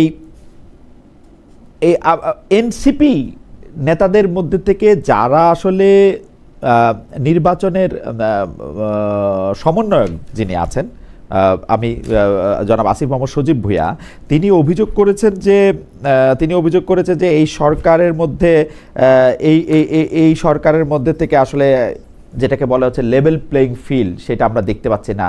এক ধরনের আশঙ্কা দেখতে পাচ্ছি আমরা এইটাও দেখতে পাচ্ছি যে এই আপনাদের জোটে আছেন একজন খেলাফত নেতা মাওলানা মামুনুল হক, তিনি আমাদের সাথে অনুষ্ঠানে বলেছিলেন যে জামায়াতের সঙ্গে ইসলামের মৌলিক বিষয়ে মিল আছে, কিন্তু আকীদাগত কিছু তফাৎ আছে রাষ্ট্র শাসন ব্যবস্থার ভিন্নমত নিয়ে। আমি দুটি প্রশ্ন যদি একসাথে করতে চাই, যে আপনাদের দলও আসলে এইটি মনে করে কিনা যে এই সরকারের সময় একটা সুষ্ঠু নির্বাচন করা আসলে সম্ভব না? 2 হচ্ছে, আচ্ছা আমি জি, আর 2 হচ্ছে আপনার দলের সাথে যেহেতু নামটি আছে, সেহেতু আপনারা রাষ্ট্র ব্যবস্থা বা পরিচালনায় আসলে আপনারা আলটিমেটলি একটি খেলাফত নির্ভর রাষ্ট্রই করতে চাইবেন কিনা? ধন্যবাদ। আমি আপনার এই প্রশ্নের জবাব দেওয়ার আগে জুনাইদ সাকিব ভাইয়ের একটা আপত্তিজনক কথার জবাব দিই। উনি আমাদের নির্বাচনী ঐক্যকে বলছেন যে এটা সুবিধাবাদী একটা বিষয়াদি। তো আসলে আমি শুরুতেই বলেছি এখানে আমাদের প্রত্যেকের নিজ নিজ স্বাতন্ত্র অবস্থা বজায় রেখে আমরা সমঝোতাটি করেছি। আমাদের প্রত্যেকের আলাদা আলাদা নির্বাচনী ইশতেহার আছে, যেটার কাজ চলছে। আর উনি বলেছেন যে ওনারা 31 দফার আলোকে কাজ করছেন। ওনাদের নিজেদের নির্বাচনী ইশতেহার আছে কিনা আমরা জানি না। যদি হয় তাহলে ওনার কথার মধ্যে বৈপরীত্য আছে, এবং সেই জায়গায় একটা দলের প্রধান হয়ে উনি আমাদেরকে এভাবে সুবিধাবাদী এই কথাটা উনি বলতে পারেন কিনা আমি জানি না। কিন্তু আমি আমি এই কথার মধ্যে ফয়সাল ভাই, আমি এই কথার মধ্যে অসুবিধা দেখি না। এই কারণে আপনি কি একটা অসুবিধাবাদী সংগঠনে যাবেন? আপনার সুবিধার জন্য তো আপনি যাবেন, সুবিধা তো ভালো কথা। মানে ঘটনা হইতেছে যে মানে না, এটা সাকিব ভাই কেন বলছে এটা আমি জানি না, কিন্তু আমার কাছে মনে হয় যে আমার যেদিকে সুবিধা সেদিকে আমি যাব। এটা সাকিব ভাই সুবিধার দিকেই যাবে। সেই প্রশ্ন আমি সাকিব ভাইকেও করছি যে আপনি কেন বাংলা শব্দ সুবিধা আর সুবিধাবাদী দুইটা কিন্তু এখন এক অর্থ মিন করে না। সুবিধাবাদী শব্দটা এখন নেগেটিভ অর্থ মিন করে। এটা নিশ্চয়ই সাকিব ভাই ব্যাখ্যা করবেন আর কি, সেটা নিশ্চয়ই সাকিব ভাই ব্যাখ্যা করবেন। তো সেজন্য আমি যেটা বলছি যে ওনাদের নিজস্ব ইশতেহার আছে কিনা আমি জানি না। বিদ্যমান রাষ্ট্র ব্যবস্থার আমূল পরিবর্তন ঘটানোর কথা বলছেন, জনগণের আকাঙ্ক্ষার প্রতিফলন, গণতান্ত্রিক রূপান্তর, অনেকগুলো স্বপ্ন ওনাদের ছিল, কিন্তু সেগুলো সব বাদ রেখে এখন আপাতত ওনারা এই জোটটা করেছেন। যদি ইশতেহার না থাকে ধরা যায়, তো এটাকে আমরা আসলে কি বলবো? আমরা বলতেছি ওনারা জোটই করেন নাই। উনারা ব্যাপারটা এরকম বলতেছে যে ব্রাহ্মণবাড়িয়া 6 আসনে গণসংহতি আন্দোলনের প্রধান সমন্বয়কারী জুনায়েদ সাকিব মাথার মাথায় নির্বাচন করবে, আর ওই জায়গায় বিএনপি নির্বাচন করবে না। ব্যাপারটা হচ্ছে আমি সেটা মানলাম, উনি ওনার সুবিধা অনুযায়ী সেটা করুক, সেটা সমস্যা নাই, কিন্তু সেটাকে আমি সুবিধাবাদী বলছি না। কিন্তু আমাদের নিজস্ব প্রত্যেকের নিজস্ব অবস্থান বজায় রেখেই আমরা নির্বাচনী ঐক্যটা করেছি। এটা সম্ভব না, সুতরাং এটা আমাদের সম্ভব না। নিজস্ব অবস্থান বজায় রেখে নির্বাচনী ঐক্য করা সম্ভব না। এটা সোনার পাথর। অবশ্যই সম্ভব না, অবশ্যই সম্ভব, অবশ্যই ভাই। সম্ভব। আপনি আমার চেয়ে অনেক জ্ঞানী মানুষ, আপনি সবচেয়ে ভালো জানেন যে এটা সম্ভব না। আমি বলি সম্ভব, বাকি আপনার প্রশ্নের মানে আমি বলি এটা একটা কৌতুকের সাথে তুলনীয়। এই কৌতুকটা কি যে ওই রেলের আপার বার যাবে হচ্ছে কলকাতা আর লোয়ার বার যাবে চিটাগাং, এটা তো হবে না। না, এটা তো ওই যে পাকিস্তানি আমলের একটা গল্প, যেটা উপরের জন মনে করছেন তিনি চিটাগাং যাবেন, নিচের জন মনে করছেন তিনি ঢাকা যাবেন, উঠছেন তিনি ফেনী থেকে। তো উনি যে ভদ্রলোক এই কৌতুকটা করেছেন তিনি বলেছেন যে এই ট্রেন ব্যবস্থার এত বৈপ্লবিক পরিবর্তন হলো যে একই ট্রেনে আদর্শিক জোট না হয়ে সমঝোতার জোট হচ্ছে, আদর্শিক জোট না হয়ে স্বাতন্ত্র্য বজায় রাখে জোটটা অনেকটা ওরকমই। আপনি যাবেন না, আপনার আমি বলি সরাসরি বলি ডক্টর ফয়সাল, আপনার আমি সরাসরি বলি, আপনি খেলাফত করবেন, আপনি খেলাফত করবেন, জামাত ইসলামী কখনো খেলাফত করবে না। আপনারা দুজন এক জায়গায় কেমনে যাবে? না, এক জায়গায় কিভাবে যাবে সেটা বলি। আমি তো এখন এককভাবে ক্ষমতায় যাচ্ছি না। যেহেতু আমি এককভাবে ক্ষমতায় যাচ্ছি না, সেহেতু আমি বলছি যে কমন জায়গাগুলো আছে সেই জায়গাগুলো রেখেই দেশ পরিচালনা হবে। আমি যদি এককভাবে ক্ষমতায় যাই, তখন তো আমি বলবো যে এমন একটি কল্যাণ রাষ্ট্রের কথা যেটা নবুয়তের আদলে প্রতিষ্ঠা হয়েছিল, যেটাকে আধুনিক রাজনৈতিক ভাষা আপনি যেভাবে বলেন, ইসলামের রাজনৈতিক পরিভাষা সেটাকে খেলাফত বলে। সেটা নিশ্চয়ই ওই খেলাফত না যেটা আমরা বিভিন্ন সময় আইএস এর মাধ্যমে দেখেছি, যেটাকে মানে কতক্ষণ পর্যন্ত সিমিলারাইজ করে যাবে বলা হয়। কতক্ষণ পর্যন্ত? প্রথম 4 জন খোলাফায়ে রাশিদিন না তারপরও কোন পর্যন্ত? ওই খেলাফতটা স্ট্যান্ডার্ডটা হচ্ছে খোলাফায়ে রাশিদিন। আপনারা খোলাফায়ে রাশিদিনের অনুযায়ী রাষ্ট্র পরিচালনা করতে চান, সেটার আদলে সেটা হবে স্ট্যান্ডার্ড, সেটাকে বজায় রেখে খোলাফায়ে রাশিদিনের মধ্যে খোলাফায়ে রাশিদিনের 4 জন 4 রকম ভাবে রাষ্ট্র পরিচালনা করেছেন। আমি এটা নিয়ে আপনার সাথে আলাদা তর্ক করতে পারি। এর মধ্যে আপনারা কাকে অনুসরণ করতে চান? আপনারা কাকে অনুসরণ করছেন? এখানে একক কোন, আমি যেটা বলি এটা যদিও অনেক বড় একটা একাডেমিক বিতর্কের বিষয়, কিভাবে আবার পাওয়ার ট্রানজিশন হবে, যেটা মনে করেন যে আমাদের যে সাধারণ যে বিধিবিধান, এই কিছু কিছু বিষয় যেটা আরবের জন্য যেটা প্রযোজ্য সেটা বাংলাদেশের জন্য প্রযোজ্য না। কিছু কমন জিনিস আছে সেগুলো সব জায়গায় সমান। আপনি নামাজের কথা যদি বলেন, 5 ওয়াক্ত নামাজ সব জায়গায় সমান, কিন্তু কোরআন সব জায়গার জন্য প্রযোজ্য। কোরআন সব জায়গায় সমান, সব জায়গায় কোরআন সব জায়গার জন্য সমান। আরবের জন্য প্রযোজ্য না, আমাদের জন্য প্রযোজ্য না, এটা আবার কোনটা? না, কোনটা আমি বলি। মনে করেন যে উদাহরণ দেওয়া হয়, কিছু কিছু বিধান আছে নির্দিষ্ট বিধান, এটা ফিক্সড 5টা, কিন্তু এর বাইরে যত ধরনের বিধান আছে, সেটা বিচার ফয়সালার ক্ষেত্রে হোক, অপরাপর বিষয়াদি হোক, এটা হচ্ছে লোকাল, দেশের আবহাওয়া, জলবায়ু সবকিছুই সেখানে বিবেচনা করা হয়। ডক্টর ফয়সাল, আপনি এবং খুব ভালো সেখানে- করে জানেন যে জি। বিধিবিধানের ক্ষেত্রে ফিক্সড পাঁচটা যে আপনি বলতেছেন, সেই ফিক্সড পাঁচটা বলে কোনো জিনিস আসলে এক্সিস্ট করে না। সেই ফিক্সড পাঁচটাও Correct. অনেক কিছুর উপর ডিপেন্ড করে না। আপনি আপনি নিঃসন্দেহে। আপনি আপনি ঠিক আছে। আপনি আল আজহারে আর মদিনা বিশ্ববিদ্যালয়ে একসাথে করতে পারবেন না, অনেক না, বিষয়তেও আল আজহারকে করতে পারবো না, কিন্তু আল আজহারে একসাথে 4টা মাযহাব একসাথে পড়ানো হয় আল আজহার।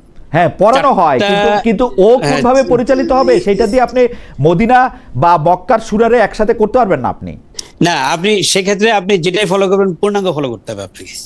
আপনি যেই স্কুল অফ থট ফলো করবেন সেটা আপনাকে পূর্ণাঙ্গ ফলো করতে হবে। আচ্ছা, সেটা আমরা তো অন্য বিষয়, সেটাতে আমি যাচ্ছি না। আপনি যে প্রশ্নগুলো করছিলেন, একটা প্রশ্নের জবাব মনে হয় ইতিমধ্যে হয়ে গেছে। একটা প্রশ্ন জবাব দেওয়া হচ্ছে, দ্বিতীয় হচ্ছে যে আপনি সরকার হ্যাঁ। আসলে ঠিকমতো ইলেকশনটা করবে কিনা বা ইলেকশনটা করার ক্ষেত্রে করবে কিনা। সরকারের- হ্যাঁ। আসলে দেখেন যে অতীতে প্রশাসন যেভাবে ইচ্ছামতো দেশের নির্বাচন ব্যবস্থাকে প্রভাবিত করেছিল, দেশের মানুষ যেভাবে ভোট দিতে পারে নাই, এবং যে অবস্থা মানুষের মধ্যে যে এরকম কঠিন অবস্থা তৈরি হয়েছিল, সে অবস্থার পরিবর্তন 24-এর অভ্যুত্থানের পর মানুষের মধ্যে সে আশাবাদ জাগ্রত হয়েছিল, এবং মানুষ স্বাভাবিকভাবে আশাবাদী হয়ে অনেক বেশি আশা করে ফেলেছিল। এখন বর্তমান সময়ে এসে আমরা সাম্প্রতিক কিছু আচরণের কারণে জনগণের মধ্যে কিছু সন্দেহ তৈরি হয়েছে। Okay. আমাদের মধ্যেও কিছু সন্দেহ তৈরি হয়েছে।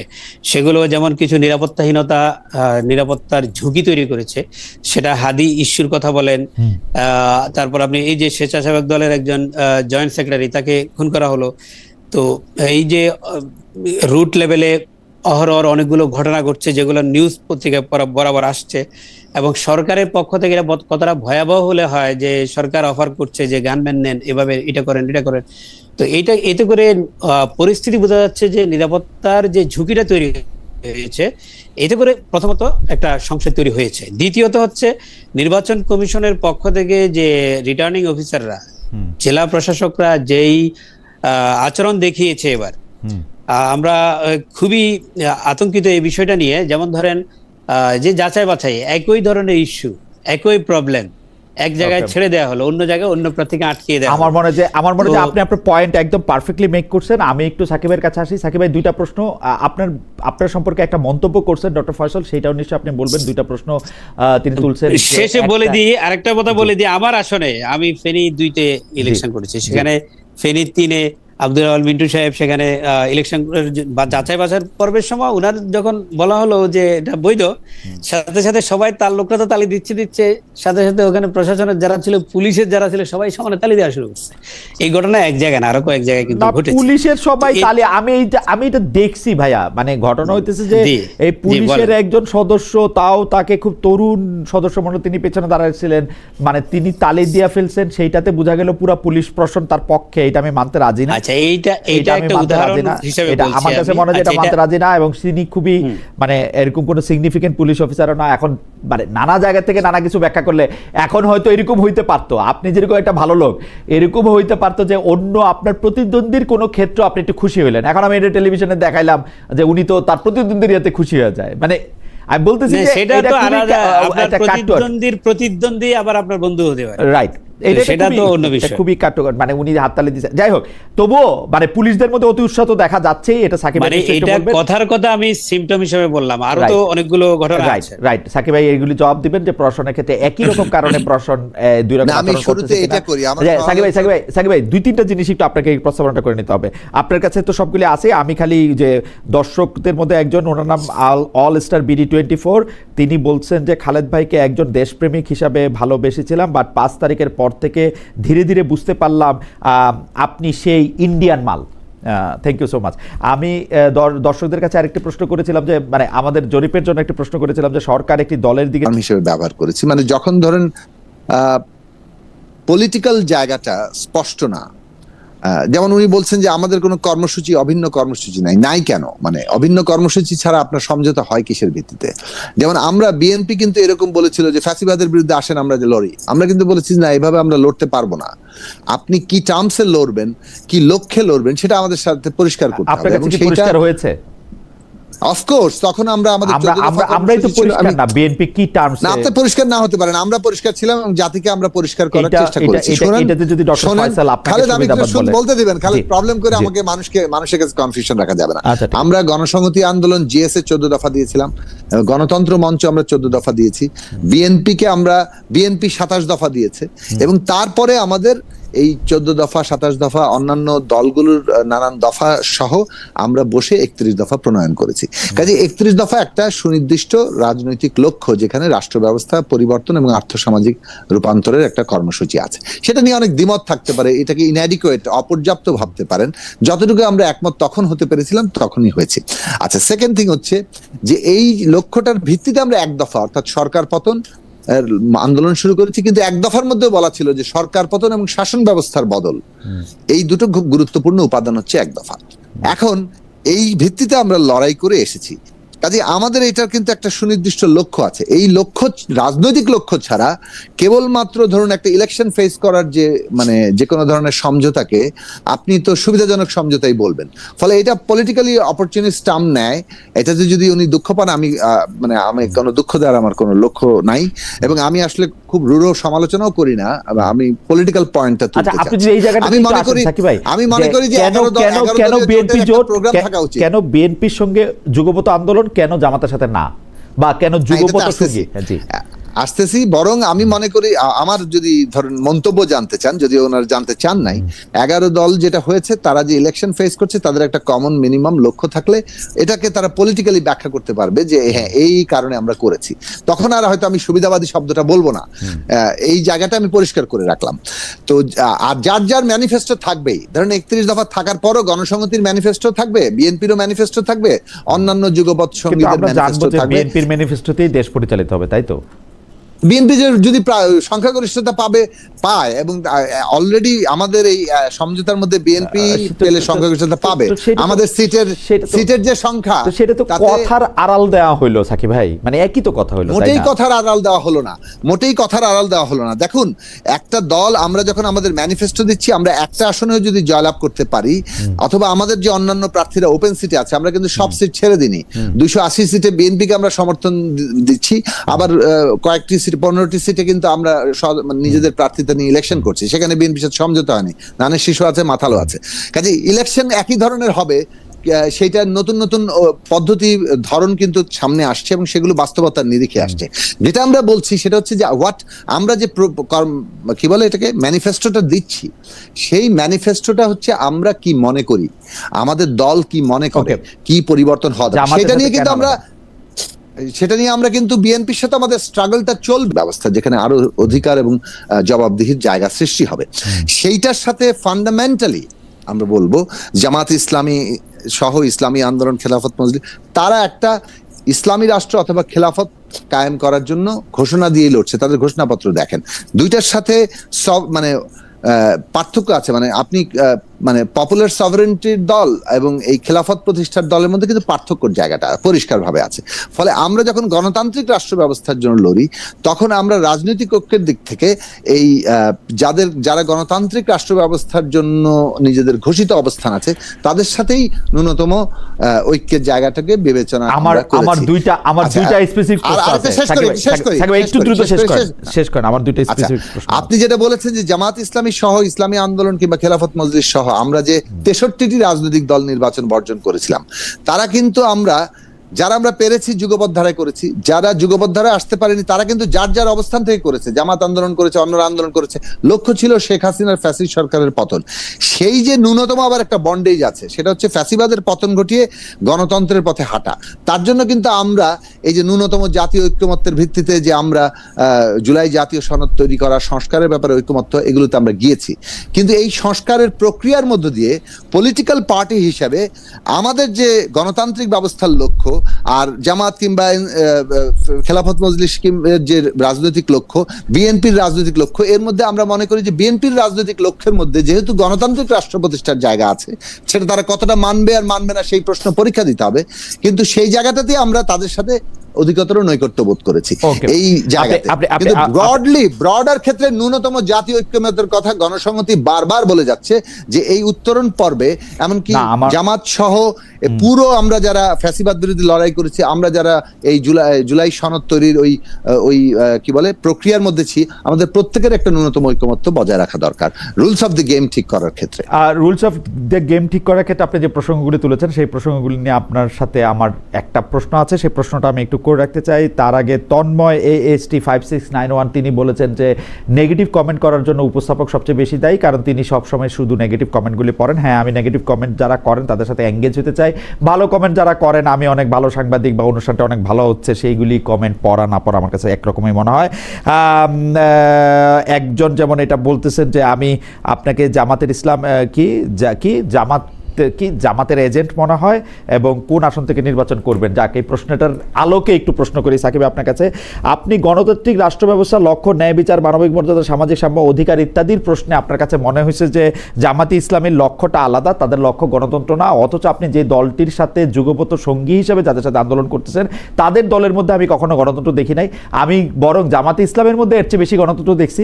2 নম্বর কথা হচ্ছে জামাতি ইসলামী কখনো বলছে কিনা যে সে খেলাফতের পথে হাঁটতে চায়, এরকম আমি আসলে কখনো দেখি নাই। আপনি আমাকে এটাও একটু জানাতে পারেন যে জামাত ইসলামী আসলে কখনো বলছে কিনা যে সে খেলাফত করতে চায়, সে গণতন্ত্র আর চায় না, সেই গণতান্ত্রিকভাবে নির্বাচিত হয়ে সে অন্য রকম একটা রাষ্ট্র ব্যবস্থা পরিচালিত করতে চায়, আমি এরকমটাও আসলে কখনো দেখি নাই।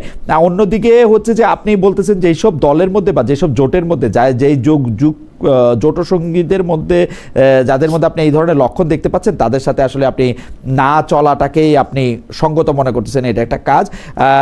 কিন্তু আমরা কিন্তু এই যে বিএনপির আপনি যাদেরকে জোট সঙ্গী বলছেন তাদের মধ্যেও এরকম অনেক দল আছে যারা আলটিমেটলি একটা ইসলামিক শাসন, একটা খেলাফতের শাসন ওরকম করতে চান, পৌঁছাতে চান। এগুলিকে আপনি আসলে কীভাবে ব্যাখ্যা করবেন? মানে আপনি জামাতের সঙ্গে যান নাই, তার কারণ হচ্ছে জামাতকে আপনার পছন্দ না, সোজা হিসাব, এবং এটা আপনি বলতেও রেডি না।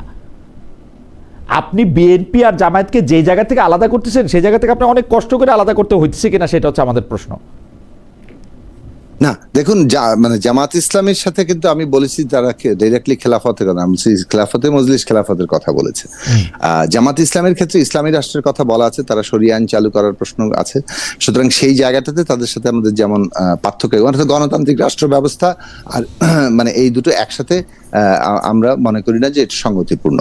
যা আমরা মানে প্রত্যেক ধর্ম গোষ্ঠীর যে ধর্মীয় স্বাধীনতা সেটার প্রশ্নে আমরা ভীষণ রকম শ্রদ্ধাশীল এবং সেটা রক্ষা করা রাষ্ট্রের কর্তব্য মনে করি, কিন্তু রাষ্ট্র গণতান্ত্রিক হবে এই জায়গাটাতে দাঁড়াতে হবে, রাষ্ট্র কোনো নির্দিষ্ট ধর্মের মানে ভিত্তিতে পরিচালিত হবে না, এই জায়গাটা আমাদের পরিষ্কার পলিটিক্যাল স্ট্যান্ড। আচ্ছা, আমি যে জায়গাটা ফিরতে চাই এটার সাথে আর্থসামাজিক পার্থক্য রয়েছে।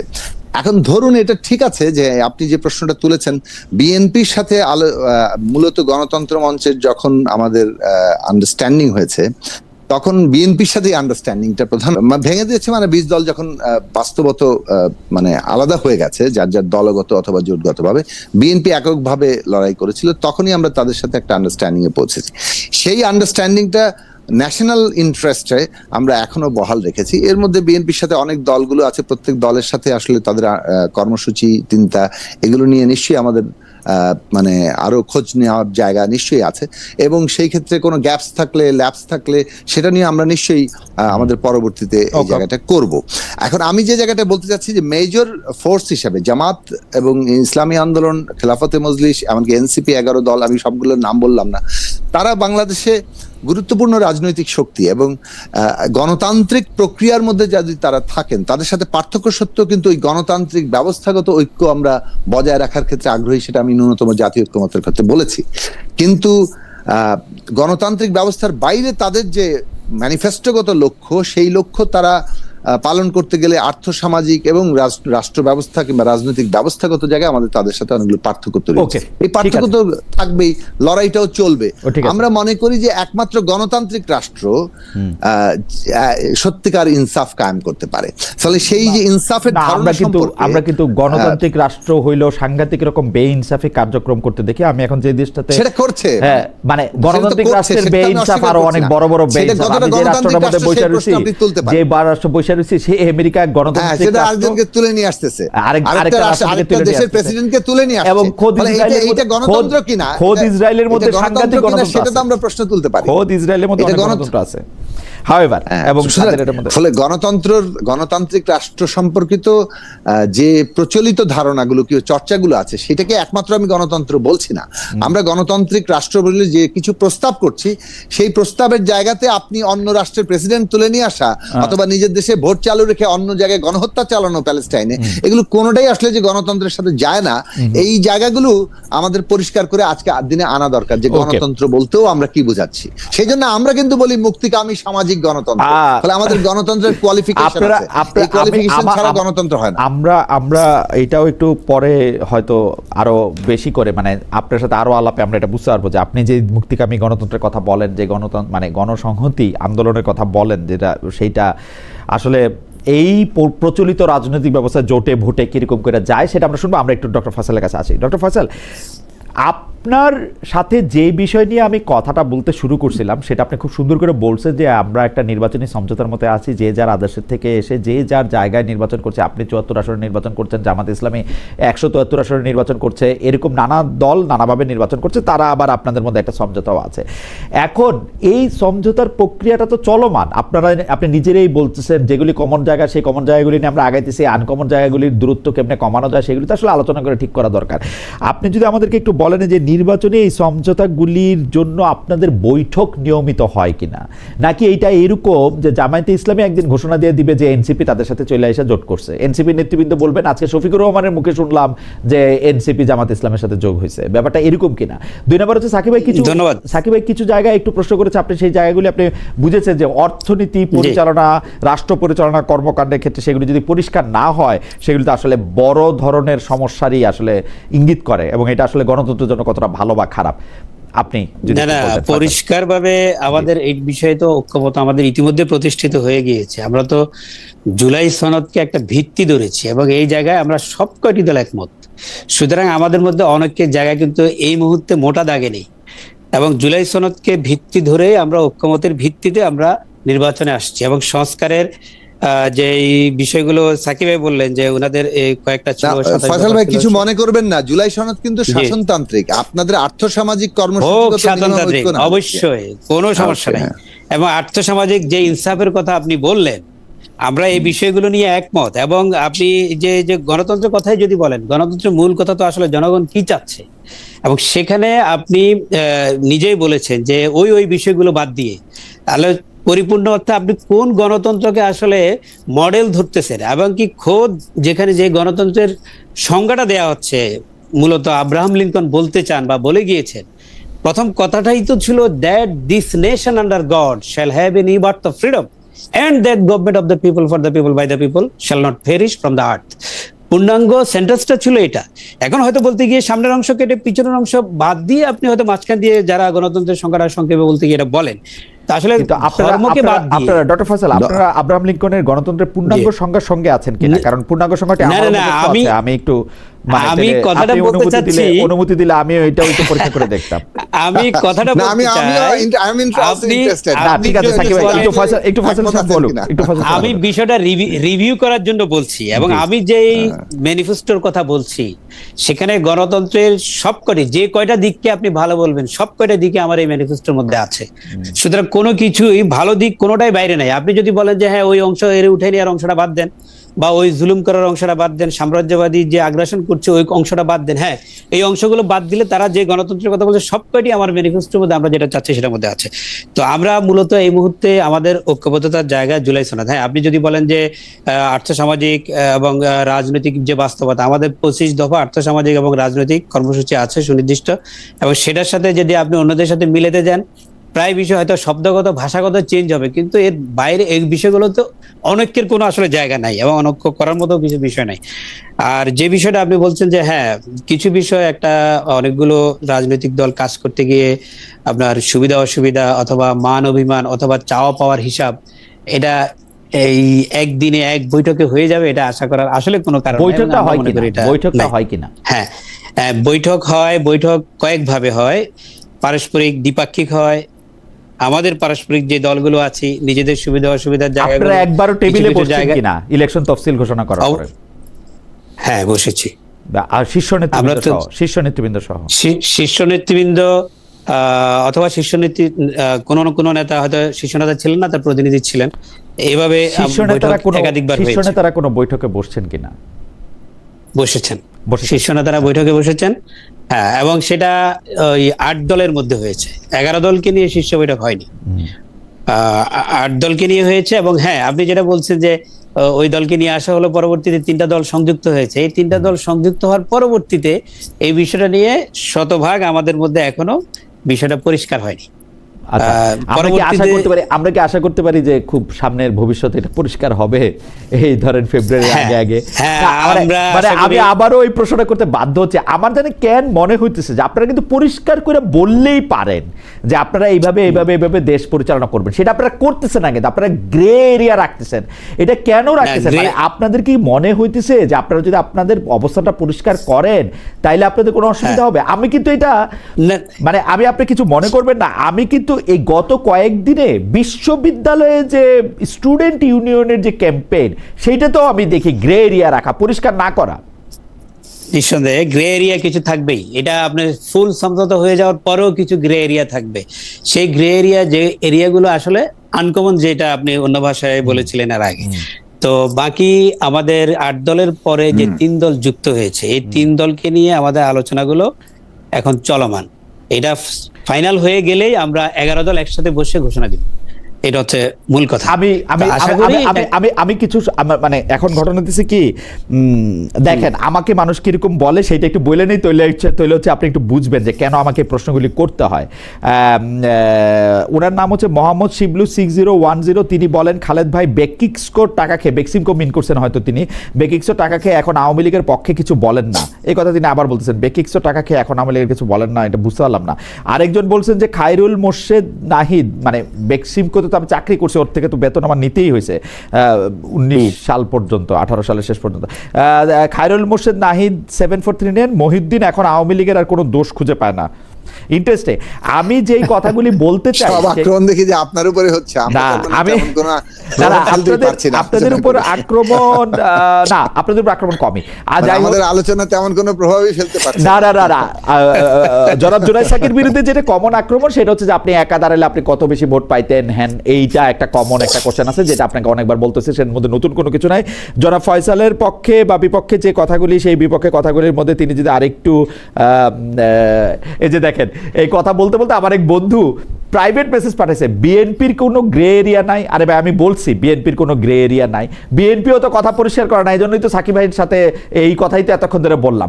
একদম শুনতে পায় না, কিন্তু বাংলাদেশের দর্শক একদম শুনে না।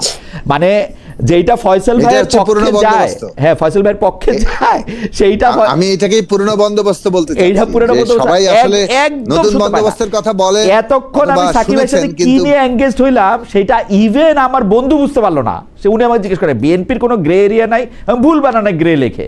মানে যাই হোক, হাওয়ার আমি একটু জনাব ফয়সাল আপনার কাছে বলি, আমি যদি সরাসরি এরকম প্রশ্ন করি যে ধরেন বাংলাদেশে এখন যে ব্যাংকিং ব্যবস্থা প্রচলিত, সেই ব্যাংকিং ব্যবস্থাটা কি আপনারা ক্ষমতায় গেলে রাখবেন না? এটা একদম পরিষ্কার প্রশ্ন। আমরা যদি খেলাফত মজলিস যদি পূর্ণাঙ্গ অর্থে ক্ষমতায় যায় কখনো, তাহলে অবশ্যই এটা আমরা আমূল পরিবর্তন করব।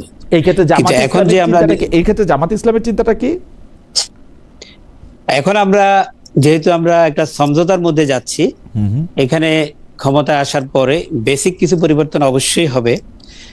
আর একটা ইকোনমি যেভাবে চলে, মৌলিক কিছু বিষয়, আমরা কোনো ঘাটতি বাজার দিয়ে দেশ চালাতে চাই না, এবং বিদেশি সাহায্য নির্ভর করে দেশকে অব্যাহতভাবে বিদেশি, আপনি অনেক জানেন, অনেকগুলো মেটা অ্যানালাইসিস আছে, আপনি যদি এখন সার্চ দেন এখনই পাবেন একটা দেশের পক্ষে বিদেশি সাহায্য কতটুকু একটা দেশের পক্ষে যায়। তো আপনি যদি পার ক্যাপিটা হিসাব করেন বিদেশি সাহায্য যে হার, এই হার এরশাদ আমল থেকে এখন পর্যন্ত হিসাব করেন, এটা হারটা যত বাড়তেছে, যখন এই হারটা কমছে, তখন দেখবেন যে আপনার ইকোনমিক সূচকটা ভালো। আর বিদেশি সাহায্যের হার যদি আপনি পার ক্যাপিটা হিসাবে, আপনি টোটাল ভলিউমের কথা বলছি না, পার ক্যাপিটা হিসাবে যখন হিসাব করবেন, তখন অনেকগুলো মেটা অ্যানালাইসিস আছে যে বিদেশি সাহায্য বাংলাদেশের জন্য ক্ষতিকর, শুধু বাংলাদেশের জন্য না, এটার অনেকগুলো ব্যাখ্যা আছে। এখানে কিন্তু অনেকগুলো কথা আছে, অনেক কথা হয়তো এই মুহূর্তে বলা যাবে না, কিন্তু এগুলো একাডেমিক আলোচনায় সব আমার কথাই মনে বলা হয় যে যায়। এই একাডেমিক তো আমরা- আলোচনাগুলির ক্ষেত্রে আমার একটা অনুরোধ জনাব ফয়সাল, আমার একটা অনুরোধ, জি। আমি হচ্ছে আসলে বিএনপির নেতৃবৃন্দ, সিনিয়র নেতৃবৃন্দের কাছেও এই প্রশ্ন আসলে যখনই পাই তখনই করি। সাকিব ভাই এখানে আছে, সাকিব ভাইয়ের কাছেও আমি আসলে করব। অর্থনৈতিক বন্দোবস্তের ক্ষেত্রে যেটা উনি নতুন বন্দোবস্ত বলতে চান, আমাদের তো কিছু জিনিস পরিষ্কার হইতে হবে যে ভাই, আপনারা যখন শাসনতান্ত্রিক পরিকল্পনা এবং শাসন বদলের কথা আপনি বলছেন, রাষ্ট্র সংস্কারের কথা আপনি বলছেন, নিশ্চয়ই আপনি রাষ্ট্র পরিচালনার মূলনীতি যেটা আপনি বলছেন, সাকিব ভাই যেটা বলছে আর কি, সেইটা নারী নীতি, শিক্ষানীতি, আমাদের সমরনীতি, আমাদের বৈদেশিক মুদ্রানীতি, নিজস্ব মুদ্রানীতি, বৈদেশিক সাহায্য নীতি, সব কিছু মাথা রেখে বলছেন। কিন্তু আমরা কিন্তু এই জায়গায় আমরা ডিবেটটা দেখতে পাচ্ছি না। আমরা ডিবেটটা দেখতে পাচ্ছি যে ৭১, ২৪, যেই জিনিসগুলির মধ্যে থেকে আসলে এই ডিবেট করে এই ডিবেট কখনো শেষ হবে না। কিন্তু আপনারা আমাদের রাজনীতি করে আমাদেরকে কি দিবেন, সেইটা যদি আপনারা আমাদেরকে পরিষ্কার না করেন। দেখেন, আমি কিন্তু আপনাকে ৭১ সালের ভূমিকা, ওই সেই, এগুলি নিয়ে আমি প্রশ্ন করতেছি না। আমি আপনাকে স্পষ্ট প্রশ্ন করতেছি, অর্থনীতির ক্ষেত্রে আপনার ভূমিকা কি হবে, আপনি আসলে নারী নীতি কি নিবেন, আপনি আসলে বাংলাদেশটা কেমনে পরিচালনা করবেন। এবং আমি আপনাকে, ফয়সাল ভাই, আমি আপনাকে বলতেছি এই জায়গাগুলি, নারী নীতি নিয়ে ভাই, নারী নীতি নিয়ে আমাদের পরিষ্কার বক্তব্য আছে, এটা আমরা বলেন। মিডিয়াতে দিব। আপনি যে দেশে থাকেন, হ্যাঁ, সে দেশে নারীরা সর্বশেষ পূর্ণাঙ্গ অর্থে ভোটাধিকার পেয়েছে কোন সালে বলতে পারেন? না, এই তো ২০-৩০-এ পাইছে, কত সালে জানি, ২০-এর পরে। 1920-30। হ্যাঁ, হ্যাঁ। তা আমরা যেই বন্দোবস্তের কথা বলছি, নারীদেরকে পূর্ণাঙ্গ অর্থে যে অধিকার দেয়া, সেটা ১৪০০-১৫০০ বছর আগে ইসলাম দিয়েছে। এবং আমরা কি অধিকার, সেটা ভোটের অধিকার দিছে? ভোটের অধিকার যদি বলেন, হ্যাঁ, ভোটের অধিকার তখন- দিছে। হ্যাঁ, ভোটের অধিকার যদি বলেন, তখন যে ব্যবস্থা প্রচলিত ছিল, কি ব্যবস্থা যে প্রচলিত মতামত ছিল? নেয়া, রাজনৈতিকভাবে মতামত নেয়া। রাজনৈতিকভাবে রাষ্ট্র না, না, না। গঠনে, রাষ্ট্র গঠনে না, না, না। ১৪-১৫০০ আগে, মতামত ১৪-১৫০০ নেয়া। বছর আগে। না, আপনি বললেন বলে বলেন, এটা আপনি মতামত ক্লিয়ার নেয়া। বলেন। হ্যাঁ, আমি হ্যাঁ, বলি, কোথায় মতামত মতামত নিছে আপনি আমার নেয়া। বলেন তো, কোন জায়গায় মতামত নিছে? মতামত নেয়া। কোথায় সেটা?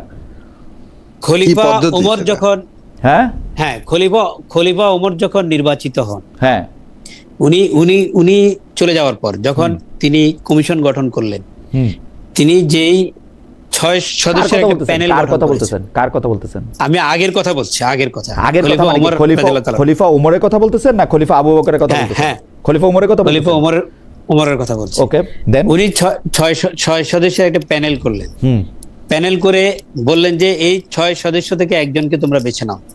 হুম, এখন দেখা গেল একজন তার দাবি প্রত্যাহার করলেন, হুম, নিজের দাবি প্রত্যাহার করে ওই পদ থেকে তিনি প্রত্যাহার করে তিনি বললেন যে আমি জনগণের মতামত যাচাই করতে চাই। হুম। তখন যে ব্যবস্থা, যতটুকু কালেকশন, মতামত কালেকশন না, করার না, আপনি তো ব্যবস্থা ছিল। নারীর ভোটাধিকার নিয়ে বলতেছেন, আপনি নারীর হ্যাঁ। মতামত নিয়ে আমি কোথায় কি হয়েছে? আমি এটা একটা উদাহরণ হিসেবে বললাম। তখন তো এই ব্যালটে ভোটের সিস্টেমটা তখন ছিল না, কিন্তু মতামত দেওয়ার ব্যাপারটা, নারীদের মতামত দেওয়ার ব্যাপারটা, এবং মসজিদে নারী সরাসরি, ওমরের কথা বলেন, মসজিদে নারী তার খুতবা থামিয়ে দিয়েছেন। একজন নারী মসজিদের মধ্যে, এখন তো আমরা তো এখনো চিন্তা করতে পারি না সেটা কত আধুনিক ছিল সেই সময়ে। একজন নারী মসজিদে খলিফার খুতবা থামিয়ে দিয়ে, বক্তব্য থামিয়ে দিয়ে বললেন, আগে আপনি জবাব দেন যে আপনার জামাটা লম্বা হলো কিভাবে, প্রত্যেকে তো সমান খণ্ড পেয়েছি।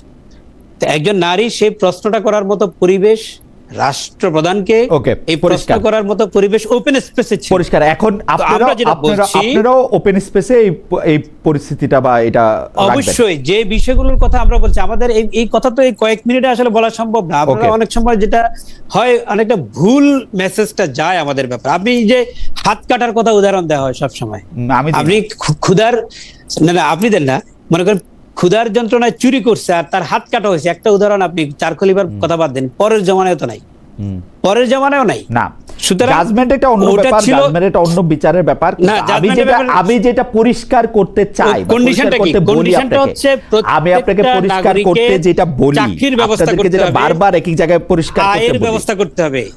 আমি বলি আয়ের ব্যবস্থা করতে হবে, চাকরির ব্যবস্থা করতে হবে। এবং যতদিন পর্যন্ত এবং আয় আর চাকরি আপনি না করবেন, ততদিন পর্যন্ত দুর্নীতি আর ততক্ষণ পর্যন্ত অপরাধ, আপনি ওই শাস্তি- দুর্নীতি আর অপরাধের বিচার আপনি করবেন না। বিচার অপরাধ করব, কিন্তু যে ক্যাপিটাল পানিশমেন্ট যেগুলো ওগুলো আপনি আছে, দিবেন না। ওগুলো ওভাবে দেওয়ার সুযোগ নেই, না সুযোগ নাই, আইনেই নাই। আইনেই আপনি নাই। যে ক্ষুধার যন্ত্রণায় সে এখানে আপনার অভাবে চুরি করছে। এখানে আপনার দুইজন ইমাম অন্তত দুই রকম মন্তব্য রাখতেছেন, আপনি নিশ্চয়ই এটা আপনি হোক। জানেন। আপনার দুই হোক ইমামের মধ্যে ইমাম, আমি যেটা না follow না, আমি করছি, আসলে সেটা এই বলবো। আলাপ আলোচনাগুলি আমার কাছে হ্যাঁ, মনে হয় যে এগুলো এখন- এগুলি হ্যাঁ, না, এটা আমি কেন বললাম? জি, এটা কেন বললাম, এই যে আপনি নারী নীতির কথা বললেন, এর কথা বললেন, এগুলো তো মানে কই, আমি তো দেখলাম না যে একজন শীর্ষ নেতা যখন বলল যে মেয়েরা 5 ঘন্টা কাজ করতে পারবে ইচ্ছা করলে, মেয়েরা ঘরে থাকলে আরো ভালো, মেয়েদের দায়িত্ব হচ্ছে ঘরে টরে থাকা ইত্যাদি আর কি, তার কথা এরকম ব্যাখ্যা করাও যায়। আপনারা কোনোভাবে তো বললেন না যে না আমাদের মেয়েরা 8 ঘন্টায় কাজ করবে, 10 ঘন্টা কাজ করবে, 15 ঘন্টা কাজ করবে, একসাথে বসে বিশ্ববিদ্যালয়ে পড়াশোনা করবে। আমরা তো ছাত্র কমিটির কথাবার্তা শুনি, আমরা তো শুনি বিশ্ববিদ্যালয়ে ছেলেদের মেয়েদের আলাদা করে কথা বলতে হবে, পড়াশোনা করতে হবে, স্পষ্ট বলছেন আপনারা। সেটা যদি আমার স্কোপ থাকে, আপনার অসুবিধাটা কি? আমি যদি এখন এক্সিস্টিং ক্যাপাসিটি চেয়ে আরো ভালো করি, তাতে আপনার অসুবিধা আছে? মানে আপনি ঢাকা ইউনিভার্সিটিতে এখন আরেকটা ঢাকা মহিলা ইউনিভার্সিটি, আমি একটা ঢাকা নারী ইউনিভার্সিটি করব, আমি একটা ফিমেল ক্যাম্পাস করলাম, আপনার অসুবিধা আছে? ফিমেল ক্যাম্পাস করে কি করবেন? মানে তারা কি আলাদা করে টিচিং ব্যবস্থার মধ্যে দিয়ে যাবে, এক ক্লাসে আসবে না? আমার কোনোটাতে কোনো অসুবিধা নাই ভাই, না আমার কোনোটাতে কোনো অসুবিধা নাই। এক ক্লাসে আসার সুবিধাও থাকবে, সেটা থাকবে অবশ্যই, সেখানে অবাধ মেলামেশার ব্যবস্থা থাকবে না। অর্থাৎ অবাধ মেলামেশা বলতে কি বুঝাতে চান আমি বুঝি না, কিন্তু আমরা ঢাকা ইউনিভার্সিটিতে পড়ছি, এই কথা যখন বলেন আমার যারা এই কথা যখন বলেন অবাধ মেলামেশা, এইটা কি আপনারা ভেবে বলেন? এটা আমাদেরকে অপমান করা হয় না? না এটা অপমান করার বলছি না, আমি বলছি সেখানে আপনার অবশ্যই যে শালীনতা বজায় রাখার একটা নির্দিষ্ট মানদণ্ড দেয়া হবে, সেই মানদণ্ড অনুযায়ী যদি আমি তো এই দেশে আইসা দেখি অবাধ মেলামেশার সুযোগ ছেলে মেয়ে আরো বেশি। সেটা তো সেজন্য তো আমরা পরিবর্তনের কথা বলছি। হ্যাঁ, তাহলে ছেলে আপনি আলাদা করে রাখা লাভ কি আপনার? কোনটা জেন্ডার দিয়ে কি এটা আপনি আলাদা করতে পারবেন, নিরাপদ করতে পারবেন? ওকে, না সেটা যদি এরপরেও কেউ যদি করে, সেটা তো আপনি পাহারা দিতে পারবেন না। আপনি পাহারাটা দিতে চাচ্ছেন কেন? পাহারাটা দিতে চাচ্ছেন কেন? আপনার দায়িত্ব যতটুকু পরিবেশ তৈরি করে দেয়া, সেই পরিবেশ আপনি তৈরি করে দিন। ওকে, ঠিক আছে। কেউ যদি সেটা না মানে, এটা তার ব্যক্তিগত দায়বদ্ধতার জায়গায় চলে যাবে, কারণ তার পরিবেশ ছিল, সুযোগ ছিল, সে মানে নাই, এটা তার বিষয়। আপনি সুযোগ করে দিবেন, আপনার সুযোগটা করে দিতে হবে যে এক ক্লাসের মধ্যে গেলেই তারা অবাধ মেলামেশা করবে, তাই তো? না আমি সুযোগ তৈরি করে দিব, তারা যাতে যারা নিজেদের মতো করে নিজের পরিবেশে সে পড়তে চায়, থাকতে চায়, তার জন্য সেই পরিবেশ তৈরি করে দেওয়া হবে। ওকে, আমার মনে যে ব্যাপারটা, আমার মনে যে এটা পরিষ্কার, আমি একটু জনাব জোনাস সাকির কাছে যাই যে সাকিব ভাই, আমি আসলে এই রকম আলোচনার ক্ষেত্রে একটু অসহায় বোধ করি। কারণ হচ্ছে কি, আমি জানি না আপনি যেটা পরিষ্কার হয়েছেন বিএনপির দিক থেকে, যে বিএনপির অর্থনৈতিক পলিসি কি হবে। বিএনপি একসময় আমরা বলতে শুনলাম যে 1 কোটি নতুন চাকরি তৈরি করবে। এখন এই 1 কোটি নতুন চাকরি তৈরি করতে হলে যে আপনি এগুলি অনেক দিন ধরে দেখেন, যেরকম হাইড্রোকার্বন লাগবে, যেরকম একটা ইনফ্রাস্ট্রাকচার লাগবে, যেরকম একটা বন্দর ব্যবস্থাপনা লাগবে, এইটার বাজেটের প্রশ্ন আছে, এটার অন্য জায়গা থেকে বাজেট কমানোর প্রশ্ন আছে, সেগুলির ব্যাপারে তারা এটার কোনো উত্তর দেয় না। অর্থাৎ একটা কথা বলে দেয়, আবার ধরেন এটার মধ্যে এরকম করে বললো যে সোশ্যাল সেফটি নেটের মধ্যে 1 কোটি নতুন লোককে যুক্ত করবে। তো 1 কোটি নতুন লোককে যুক্ত করে পুরনো যারা 2 কোটি 2.5 কোটি লোক এটার আওতায় আছে, এদেরকে কি বাদ দিয়ে দিবে?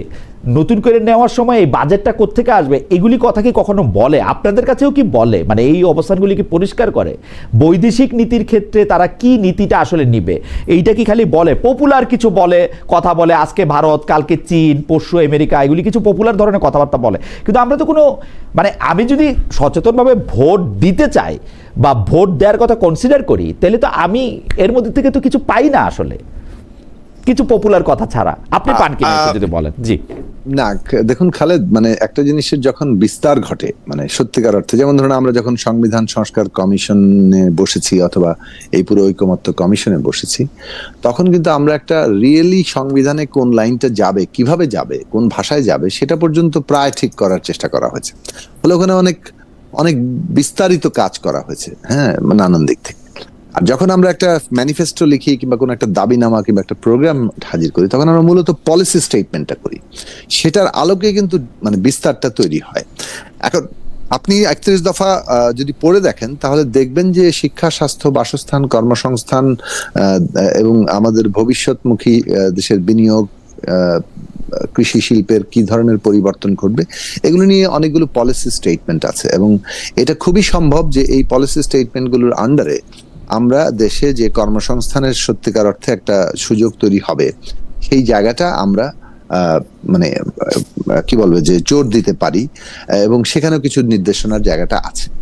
যেমন ধরুন আমি একটা আর্গুই করি যে 12 ক্লাস পর্যন্ত আমরা যদি শিক্ষাটা আমাদের রাষ্ট্রের খাতে আনি, সেখানে যদি আমরা একটা মানসম্পন্ন শিক্ষা দিতে পারি, মানে কোয়ালিটি এডুকেশন, খালি বিস্তার নয়, কোয়ালিটি এডুকেশন। বিস্তারও প্রয়োজন, বিস্তার তো প্রয়োজনই, বিস্তারের সাথে সাথে মান, দুটো একটা জিনিস নেই। এবং সেটা নিশ্চিত করতে গেলে আমাদের শিক্ষকের মানের প্রশ্ন আসবে, তাদের স্বাচ্ছন্দ্য জীবন যাপনের প্রশ্ন আসবে, পুরো স্কুল বিল্ডিং, ল্যাবরেটরি, সমস্ত অবকাঠামোগত বিষয়গুলো আসবে।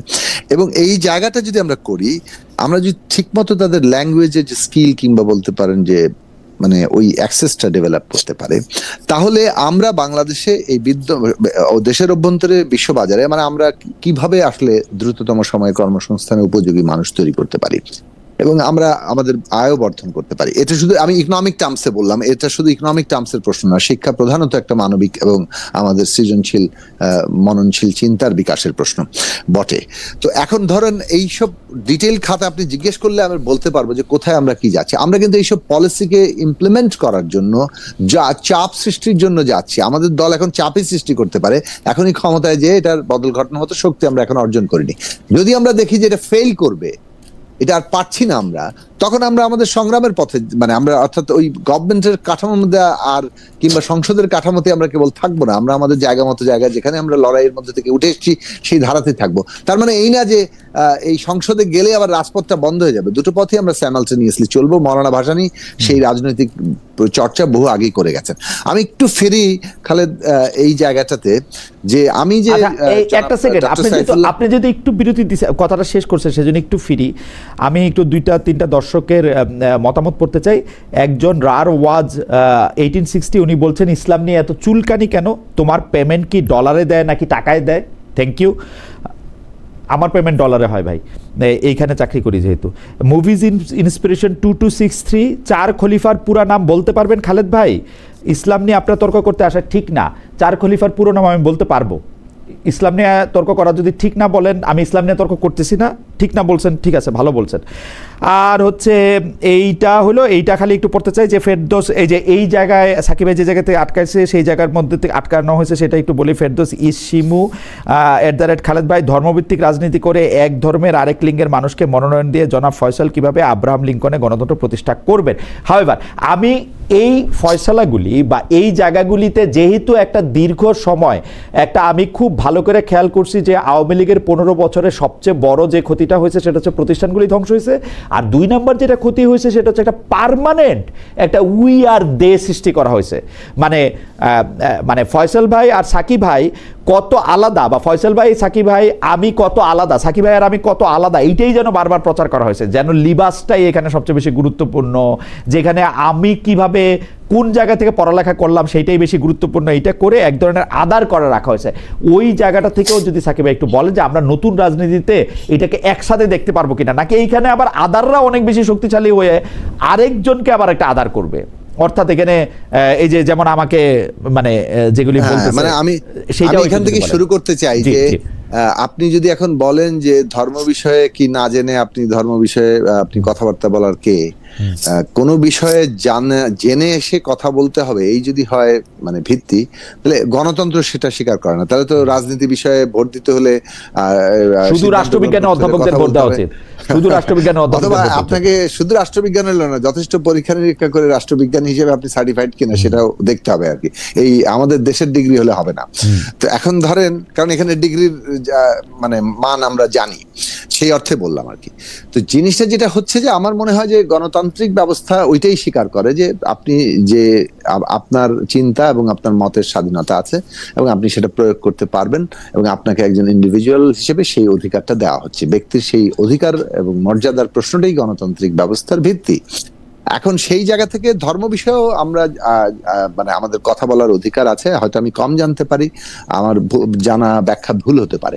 এমনকি ডক্টর ফয়সাল যদি ধর্ম বিষয়ে আমার চাইতে বেশি জেনে থাকেন, তার মতের সাথে কিন্তু আরেকজন একমত নাও হতে পারেন এবং তাদের এই বিভিন্ন মানে ধর্মীয় পণ্ডিতদের মধ্যেই বড় রকমের তর্ক আছে এবং একে অপরকে প্রায় মানে বর্ডার লাইনে ফেলে দেওয়ার মতো মানে ব্যাপারগুলো আমরা রায়গুলো দেখেছি।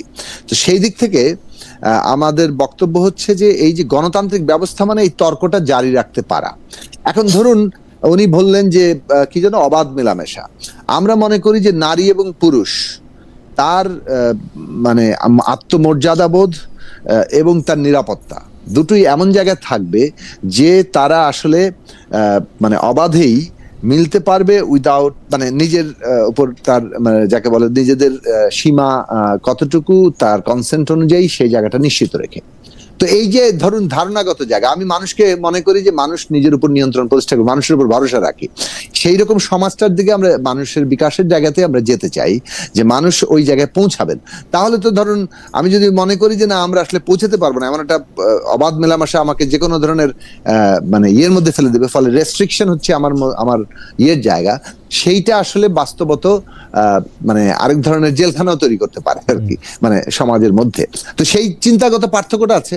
আমি উইথ ডিউ রেসপেক্ট আমি বলছি যে পার্থক্যের জায়গাটা আছে, এবং সেই পার্থক্য নিয়ে আমাদের মধ্যে কিন্তু টেনশন, লড়াই থাকবে। কিন্তু সাকিব ভাই, এইটা কি আপনার কাছে মনে হয় না বাংলাদেশ 90% মুসলমানের দেশ, সেই 90% মুসলমানের দেশের মধ্যে যদি মানে মেজরিটি যদি এইরকম একটা সমাজ ব্যবস্থায় স্বাচ্ছন্দ্য অনুভব করেন, যদি তারা মনে করেন যে এইটা আমরা পশ্চিম আমাদের উপরে যে কথার কথা, এটা কিন্তু আমার উপরে পশ্চিম চাপায় নাই, যাই হোক তর্কের খাতিরে আমি এটা বলতেছি যে পশ্চিমা যে শিক্ষা ব্যবস্থা বা যে কো এডুকেশন আমরা এটা আপ্ত করছি, এটাতে এমন নাও হইতে পারে যে আমরা একটা ইসলামী ব্যবস্থায় এর চেয়ে বড় অধিকতর সামাজিক কল্যাণ আমরা নিশ্চিত করতে পারবো, এটা গণতান্ত্রিকভাবে মানুষ মনে করলো, তাইলে আমরা এটাকে কেন আগে থেকেই বাধা দিব বা উড়াই দিব বা এটাকে ঠিক করলো? আমাদের দেশের মানুষ যদি এটা মনে করে, মানে বাধা দিচ্ছি কোথায়? হ্যাঁ, একটা ব্যবস্থা করে পশ্চিমা ব্যবস্থা, আমরা যে বারবার ওনাদেরকে প্রশ্ন করতেছি, আমি করতেছি, আপনি প্রশ্ন করতে, আমার প্রশ্নটা আমাকে করতে দেন। আমি বলছি ডক্টর ফয়সাল একটু আগে উল্লেখ করলেন হযরত উমর রাদিয়াল্লাহু আনহু তাআলার আমলে এই মসজিদে গিয়ে একজন নারী প্রশ্ন করতে পারছেন, তা আমাদের এখানে পারছেন না কেন? মানে সেই জায়গাটা কোন পরিক্রমার মধ্যে দিয়ে আবার আমরা এত বছর পরে এসে সেগুলো আবার হারিয়ে ফেলছি? সেই প্রশ্নটা কি পশ্চিমারা এসে আমাদেরকে বলে দিয়েছে, নাকি আসলে আমাদের কোনো না এখানকার ধর্মীয় রাজনৈতিক চর্চা অথবা ধর্মীয় ব্যাখ্যাগুলোর মধ্যেই এমন বয়ান উপস্থিত হয়েছে যেগুলো অনেকগুলো এগুলো মানে একইভাবে মেলে না? ওনার বয়ান এই উদাহরণ যদি সবাই মেনে নিতেন তাহলে তো এটা খুবই চর্চার বিষয় হতো। নিশ্চয়ই এখানে কোনো না কোনো বিরোধের জায়গা আছে। ফলে এই যে প্রশ্নটা, অর্থাৎ আমরা খুব সহজে এগুলো আরোপ করি। হ্যাঁ, সাধারণভাবে একটা ঔপনিবেশিক সমাজের মধ্য দিয়ে, আধিপত্যের মধ্যে দিয়ে আমরা যেহেতু গিয়েছি, আমাদের অনেক ঔপনিবেশিক আধিপত্যের ফলে আমাদের যে নিজস্ব মানে চিন্তার বিকাশের যে ধারাটা তৈরি হওয়ার কথা ছিল সেটা অনেক ক্ষেত্রে ঘটে নাই। আমরা অনেক বেশি মানসিক দিক থেকে দাসত্বের জায়গায় গিয়েছি। সেইটা একটা সচেতনভাবে মানে ক্রিটিক্যালি দেখা, নিজেদের পজিশন তৈরি করা, নিজেদের সেইটা খুব জরুরি প্রয়োজন। কিন্তু আমি এই জায়গায় আজকের এই ছোট পরিসরে আলোচনা ওখানে যেতে পারবো না। আমরা যে জায়গাটায় দাঁড়াতে চাইছি যে মানুষের যে মানে আত্মশক্তির বিকাশ এবং তার বুদ্ধিবৃত্তিক তার মানে বিকাশ এবং তার ভেতর থেকে তার যে মর্যাদাবোধ এবং তার আত্মনিয়ন্ত্রণ, এই জায়গাগুলোর উপরে আমরা ভরসা রাখি। ফলে ব্যক্তির ওই বিকাশের জায়গাগুলো উপযোগী মানে ব্যবস্থা তৈরি করাটা হচ্ছে রাষ্ট্রের কর্তব্য। রাষ্ট্র কেন একটা নির্দিষ্ট ধর্মভিত্তিক জায়গায় দাঁড়াবে না? আপনি আন্ডার দি গডের কথা যখন তোলেন, তখন সেখানে যখন ক্রিশ্চিয়ানিটির মধ্যে আপনি থাকছেন, হিন্দুইজমের মধ্যে থাকছেন, বুদ্ধিজমের মধ্যে থাকছেন, অন্যান্য আরো অনেক ধর্ম আছে এবং ইসলাম, আপনি তাহলে কোন একটা নির্দিষ্ট ধর্মের জায়গাতে যখন যান তখন ওইটা গণতান্ত্রিক ভাবে অন্যান্য ধর্মগুলোকে খাটো করে। এখন সেই খাটো করার জায়গাটা রাষ্ট্র করবে না, তার মানে আমি মানে ধর্মের মর্যাদা কোনোভাবে খর্বিত হচ্ছে না, কিন্তু রাষ্ট্রের কাজ হবে প্রত্যেক ধর্মের মর্যাদা সমুন্নত রাখা। এই জায়গাটাকে গ্রহণ করা একটা ডেমোক্রেটিক স্টেটের ফান্ডামেন্টাল জায়গা আমরা মনে করি। এবং এই ক্ষেত্রে আমি যেটা আবারও বলেছি যে সকল প্রাণের প্রতি আপনি যদি তাদের হক আদায় করতে চান, সব প্রাণের, কিন্তু ওইটাতে আপনি খালি মুসলমান খুঁজে বেড়ালে হবে না। মানে প্রথমত মানুষের মধ্যে সকল মানুষ অর্থাৎ সকল প্রাণ, এমনি দেশের পশু পাখি কীট পতঙ্গ সমস্ত প্রাণের যদি আপনি হক আদায় করতে চান, যেহেতু এটা আমার বিশ্বাস মতে আল্লাহ এই প্রত্যেকের মানে সৃষ্টিকর্তা এই প্রত্যেকের হক আদায় করছেন, তাহলে রাষ্ট্র হিসেবে সে কিন্তু সেই হক আদায়ের জায়গায় যেতে হবে। এবং সেই যে ন্যায্যতা, ইকুইটি প্রতিষ্ঠা করা, এটা যদি রাষ্ট্রের দায়িত্ব হয়, ইনসাফ ওইখানেই তৈরি হয়। ফলে রাষ্ট্রকে কিন্তু সেইখানে কোন নির্দিষ্ট ধর্ম, আমার মনে আপনার বক্তব্য একদম পরিষ্কার। আমরা একটু দ্রুত সাকিবের বক্তব্যের প্রেক্ষিতে একটু ডক্টর ফয়সালকে জেনে ওটা ব্যক্তির উপরে উনি এটা ছাপতে আমার একটা না, আমি 1 মিনিট একটু সময় দিতে হবে প্লিজ, 30 সেকেন্ড, 1 মিনিট। জি 30 সেকেন্ড। ডক্টর ফয়সালের একটা কথা বিষয়ে যেটা আমি বলেছিলাম, আমার মনে হয় যে উনি মনে হয় পরিষ্কার হয়নি, আমি পরিষ্কারটা করি। আমি মনে করি যে 11 জোটের যদি একটা কমন রাজনৈতিক অর্থনৈতিক বক্তব্য থাকে, ওই আমাদের জাতীয় সনদে আমরা সবাই একমত হয়েছি, ওটা তো গেছে, ওটা তো আছেই। কমন একটা রাজনৈতিক অর্থনৈতিক কর্মসূচি থাকে, তাহলে তাদেরটা মনে হবে যে হ্যাঁ এই জোটটা, এই নির্বাচনটা একটা রাজনীতির ভিত্তিতে পরিচালিত করছে। না হলে কিন্তু ওই পুরনো বক্তব্যে স্ট্যান্ড Okay, করতে এটা- হবে, এটা- যে এটা কেবলমাত্র আপনি- এটা নিছক মনে হয়- সুবিধার এটা মনে হয়- ভিত্তিতে তারা এটা মনে হয় আপনি election আগেও বলছেন, face এটা মনে হয় আপনি আগেও করছে। বলছেন। হ্যাঁ, আমি- কিন্তু ওনার বক্তব্য এটা পরিষ্কার হয় না। মানে না না, আমার আমি বক্তব্যটা কি আমি বলতে আমি চেয়েছি। ডক্টর ফয়সালকে একটু আহ্বান জানাবো যে সাকিবের আগের বক্তব্যটুকু জায়গা থেকে হচ্ছে রাষ্ট্র এবং ধর্মের সাথে রাষ্ট্রের সম্পর্ক, ব্যক্তির সম্পর্ক ক্ষেত্রে উনি যে মন্তব্য করেছেন সেই মন্তব্যের প্রেক্ষিতে আপনার মন্তব্য, এবং প্লাস অর্থনৈতিকভাবে জোটবদ্ধ জায়গার থেকে সেটা একটা বলাটা, ওইটা যদি একটু দুইটাই একটু বলেন উনি। আচ্ছা, প্রথম জি। কথা হচ্ছে সাধারণ যে কোনো ধর্মের সাথে মিলিয়ে এটাকে গুলিয়ে ফেলা হচ্ছে, আর রাষ্ট্রের কোনো ধর্ম না এরকম কোনো কথা বলা হচ্ছে। আমরা তো এটা শাসন পদ্ধতির কথা বলছি। আমাদের যে শাসন পদ্ধতিটা আল্লাহর পক্ষ থেকে দেয়া এবং আল্লাহর রসুলের মাধ্যমে যে শাসন পদ্ধতি পৃথিবীতে এসছে, এবং এই শাসন পদ্ধতি কোনো গল্পের কোনো কথা নয়। পৃথিবীতে এটি লম্বা একটি সময় ধরে 30 বছর ধরে এটা পরীক্ষা নিরীক্ষা করে পৃথিবীতে দেখানো হয়েছে, এবং তখন আমেরিকা নামক মহাদেশ আবিষ্কারে হয়নি। প্রায় অর্ধেকের মতো দুনিয়ায় এই রাষ্ট্র ব্যবস্থা, শাসন ব্যবস্থা পরীক্ষা হয়ে দেখা গেছে। যেটা দেখা গেছে সেই শাসন পদ্ধতিটা এমন ছিল যে মানুষের মধ্যে কোনো অভাব ছিল না, এবং একটা পর্যায়ে এমন ছিল যে আমরা যে জাকাতের কথা বলি এটা হচ্ছে বন্টনের থার্ড একটা স্টেজ, এবং তার আগে আমরা যে কথাগুলো বলি যে ন্যূনতম বেতনের যে অবস্থা হবে, ন্যূনতম মজুরি, এটা ফিক্সড করে রেখে দেওয়া হবে না। আমরা ফিতরার কথা বলি, এই বছরের ফিতরা যা আগামী বছরের ফিতরা চেঞ্জ হয়ে যায় কেন? বাজারের যা অবস্থা, বাজারের অবস্থার উপর নির্ভর করে আপনার মজুরি বা বেতন কাঠামো তৈরি হবে, এবং সে অনুযায়ী রাষ্ট্র পরিচালিত হবে, এবং তার আলোকে যদি হয় তখন স্বাভাবিকভাবে মানুষের অভাব থাকে না। তারপরও যদি কারো কোনো প্রয়োজন হয়, প্রথমত প্রতিবেশীকে দায়িত্ব দেওয়া হয়েছে, আত্মীয় স্বজনকে দায়িত্ব দেওয়া হয়েছে। তারা যদি না করে, এই মোটিভেশন চলার পরও না করে, তারা গুনাহগার হবে। এরপরেও যদি সেটা সমাধান না হয়, রাষ্ট্র সেখানে ব্যবস্থা নেবে। রাষ্ট্র কিভাবে ব্যবস্থা নেবে? তখন জাকাত ফান্ডের কথাটা আসবে। কিন্তু আমাদের ইতিহাসের সাক্ষ্য হচ্ছে জাকাত ইউজ করা একটা পর্যায়ে লাগে নাই। কারণ আপনি যখন সাম্যটা প্রতিষ্ঠা করবেন, আপনি যখন দুর্নীতি বন্ধ করে দিবেন, অপচয়ের রাস্তাগুলো যখন বন্ধ করে দিবেন, সাধারণ মানুষের জীবনমান এবং রাষ্ট্রপ্রধানের জীবনমান যখন কাছাকাছি হবে, তখন দেখা যাবে যে হ্যাঁ, বাস্তবিক অর্থে একটা সাম্য প্রতিষ্ঠা হয়েছে। এবং এই সাম্য প্রতিষ্ঠার ফলে যেটা হয়েছে, একেবারে অর্ধ দুনিয়ার কথাই তো বলছি, একেবারে এশিয়ার বড় অংশটা এবং ইউরোপেরও বড় একটি অংশতে তখন এটি প্রতিষ্ঠিত হয়েছিল। তো এখন সেই যে আফ্রিকার একটা জায়গায় প্রতিষ্ঠিত হয়েছিল, এবং সেই জায়গাগুলোতে দেখা গেছে যে ইতিহাসে এটা কোট করা আছে, এবং আমাদের ইসলামের যে ইতিহাস গ্রন্থ আছে সেখানেও এটা লিপিবদ্ধ করা আছে দালিলিক। সেটা হচ্ছে যে জাকাত, দেখা যাচ্ছে যে মিশরের গভর্নর জাকাতের মাল মদিনায় পাঠিয়েছেন, মদিনার খলিফা আবার মিশরে পাঠিয়ে দিলেন, বললেন মিশরের প্রত্যেকটা মানুষের প্রয়োজন পূরণ করার পর যদি থাকে তাহলে মদিনায় পাঠাবা। এখন সে বললো যে কসম করে বলি, আমি রাত্রে দিনে অলিতে গলিতে আমি ঘুরেছি, আমার লোকরা ঘুরেছে, আমরা খুঁজে পাইনি একটা মানুষ যার জাকাতের দরকার, এই জন্য এটা মদিনায় পাঠিয়ে দিলাম। একই অবস্থা সিরিয়া বলেন, প্রত্যেকটা রাজ্য থেকে আসছে, এবং মদিনায় এই মালগুলো জমা হতে হতে একটা পর্যায়ে এমন হয়েছে মাল নষ্ট হয়ে যাচ্ছে, সোনা রূপা আটা ময়দা খেজুর সবই ছিল। ঘোষণা করে দেওয়া হলো এগুলো জাকাতের মাল, আগামী 1 মাস গোডাউন বাইতুল মাল সব দরজা খোলা থাকবে, কাউকে বাধা দেওয়া হবে না, যার প্রয়োজন নিয়ে যাবা। এবং সেখানে কেউ আসে নাই, তো চুরি তো পরের কথা, প্রয়োজন কেউ আসে নাই। একই অবস্থা আপনি বিচার অঙ্গনে দেখেন, খলিফা আবু বকরের সময় ওমর রাদিয়াল্লাহু তাআলা ছিলেন বিচারিক প্যানেলের প্রধান। আমরা বর্তমান সময়ের কথা বলি, প্রধান বিচারপতি। 1 বছর পর তিনি এসে বললেন যে আমার তো কোনো কাজ নেই। তখন তাকে বলা হলো যে কেন আপনার কাজ না? বলে আমার কাছে মানুষ বিচার নিয়ে আসে না। বলা হলো আপনাকে কি মানুষ ভয় পায়, ভয়ে বিচারের জন্য আসে না? তখন তিনি বললেন না, আমার মনে হয় সেটা না। উনি যে কথাটি বলেছিলেন আজকে বহু জায়গায় রাষ্ট্রবিজ্ঞানে, আমার মনে হয় আমি জনাব ব্যক্তিগতভাবে জুনায়েদ সাকি একটা স্পেসিফিক প্রশ্ন আচ্ছা, করছিলেন যে খলিফা ওমরের আচ্ছা, সময় আমি যে তাহলে বলে প্রশ্নটি ফেলি। একজন নারী করেছিলেন, সেই হ্যাঁ, প্রশ্নটি একজন এটা- নারী মসজিদে এই- করতে এই- পারছেন না, যে এইটার কারণটা কি আসলে? এটা কি এই যে আপনাদের বয়ান? আমাদের যে না এই যে উপনিবেশিক বিশাল একটি শাসন ব্যবস্থা আমাদের উপরে প্রায় 200 বছর চাপিয়ে দেওয়া হয়েছিল, এবং এর পরবর্তীতে অবস্থা এমন হয়েছিল। এখন যারা এটার ব্যতিক্রম কথা বলেন, কোন জায়গায় সবাই এক জায়গায় একমত যে সিকিউরিটি ইস্যু, নারীদের নিরাপত্তা নিশ্চিত যদি করা না যায়, এইটার মধ্য দিয়ে যদি কোনো নতুন কোনো সমস্যা তৈরি হয়, তাহলে সেক্ষেত্রে আপনি মসজিদে তারা সিকিউরিটি না যাওয়া হবে। মানলাম। 90% মুসলমানের দেশে এত লোক চোর কেন? হ্যাঁ, সেটা বলতে পারেন। সেটা তো সিকিউরিটি ইস্যু না। আমরা নিজেদেরকে পরিচয় দিচ্ছি আমরা 90% মুসলমানের দেশের লোক। তো এই দেশে 90% মুসলমান, এই দেশে চুরি, বাটপারি, ডাকাতি, দুর্নীতি এত বেশি সবই তো চলছে। আমাদের যত আল্লাহর আইন তো আছে এখানে, তো আল্লাহর আইন আছে। যে কয়টা, মানে যতক্ষণ না পর্যন্ত ডক্টর ফয়সাল রাষ্ট্র ক্ষমতায় না আসতেছেন ততক্ষণ পর্যন্ত আল্লাহর আইন মানা যাবে না। আমি সে কথা বলি নাই।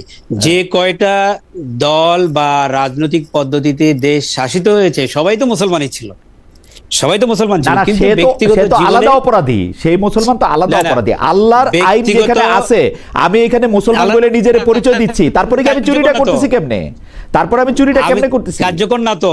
কোথায় কার্যকর না? রাষ্ট্রীয় আইন তো কার্যকর হওয়ার দরকার নাই। রাষ্ট্রীয় আইন তো কার্যকর হওয়ার দরকার নাই। আল্লাহর আইন তো কার্যকর, অবশ্যই দরকার আছে। আল্লাহর আইন তো কার্যকর কেন না কার্যকর হচ্ছে না তো পুরো। আল্লাহর আইন তো প্রাকৃতিক জগতে কার্যকর, কিন্তু আমাদের সামাজিক জীবনে কার্যকর। আমি তো এই জীবনে দেখি নাই আমার কোন বন্ধু রোজা রাখা পোত করে অন্ধকারে গিয়ে পানি খাইছে যেখানে কেউ দেখবে না। না, তার পুলিশ লাগে না, হয়তো তার পুলিশ লাগে না। তো আল্লাহ তো চুরি করতে মানা করছে, আল্লাহ তো চুরি করতে মানা করছে। চুরি করে কেন? এই যে চাইনিজদের প্রশ্ন, তার চাইনিজদের প্রশ্ন, তোমাদের লোকেরা আসে এখানে হালাল খাবার খুঁজে, না ঘুষটা এই যে হালাল খাবার খুঁজে ঘুষ কেন খাচ্ছে? আমাদের তো একই কথা। যেখানে আপনার কারাগারে যাবে, কারাগারে চোর হয়ে ঢুকে ডাকাত হয়ে বের হয়, কিন্তু আমাদের কনসেপ্ট কি? চোর হয়ে ঢুকবে, সে একজন আল্লাহর ওলি হয়ে বের হয়। আপনি রাষ্ট্রের উপরে চাপাচ্ছেন, সেটা তো আপনি রাষ্ট্রের উপরে চাপাচ্ছেন, রাষ্ট্রের উপরে চাপাচ্ছেন। একটা রাষ্ট্র তো ঘরে ঘরে নিয়ে পুলিশ লাগাইতে পারবে না, রোজার সময় পানি লাগাইতে পারবে না, কিন্তু আরেকদিন টক শো আয়োজন করেন। এর কেন বলছি? আমার শিক্ষায় তার প্রতিফলন থাকবে ভাই, রিফ্লেকশন থাকবে। শিক্ষা এমন ভাবে থাকবে, যে মোটিভেশনটা তার মধ্যে এমন ভাবে হবে, সে বুঝে ওঠার আগেই সে নিজের মধ্যে পরিবর্তনটা অনুভব করবে, এবং সে আসলে ঘুষ খাইতে সময় বাংলাদেশে অসম্ভব সাম্য দেখছি। সেটা ঢাকা ইউনিভার্সিটির ছেলেরাও খাইছে, বড় কম্বি মাদ্রাসার লোকরাও খাইছে, অসাধারণ সাম্য। তার মধ্যে সে আল্লাহর ভয় যদি অর্জিত না হয়, তো একই তো এই দুই জায়গায় শিক্ষা পায়ও তো লাভ হয় না। না, লাভ অবশ্যই কিছু না কিছু পরিবর্তন আছে। আপনি যদি পরিসংখ্যান খুঁজেন, তো সেই পরিসংখ্যানে আপনি এখানে 1 লক্ষে একজন পান, সেটা উদাহরণ হিসেবে যদি, কারণ 1 লক্ষে চাকরি করে 100 জন, এই জন্য একজন পাই।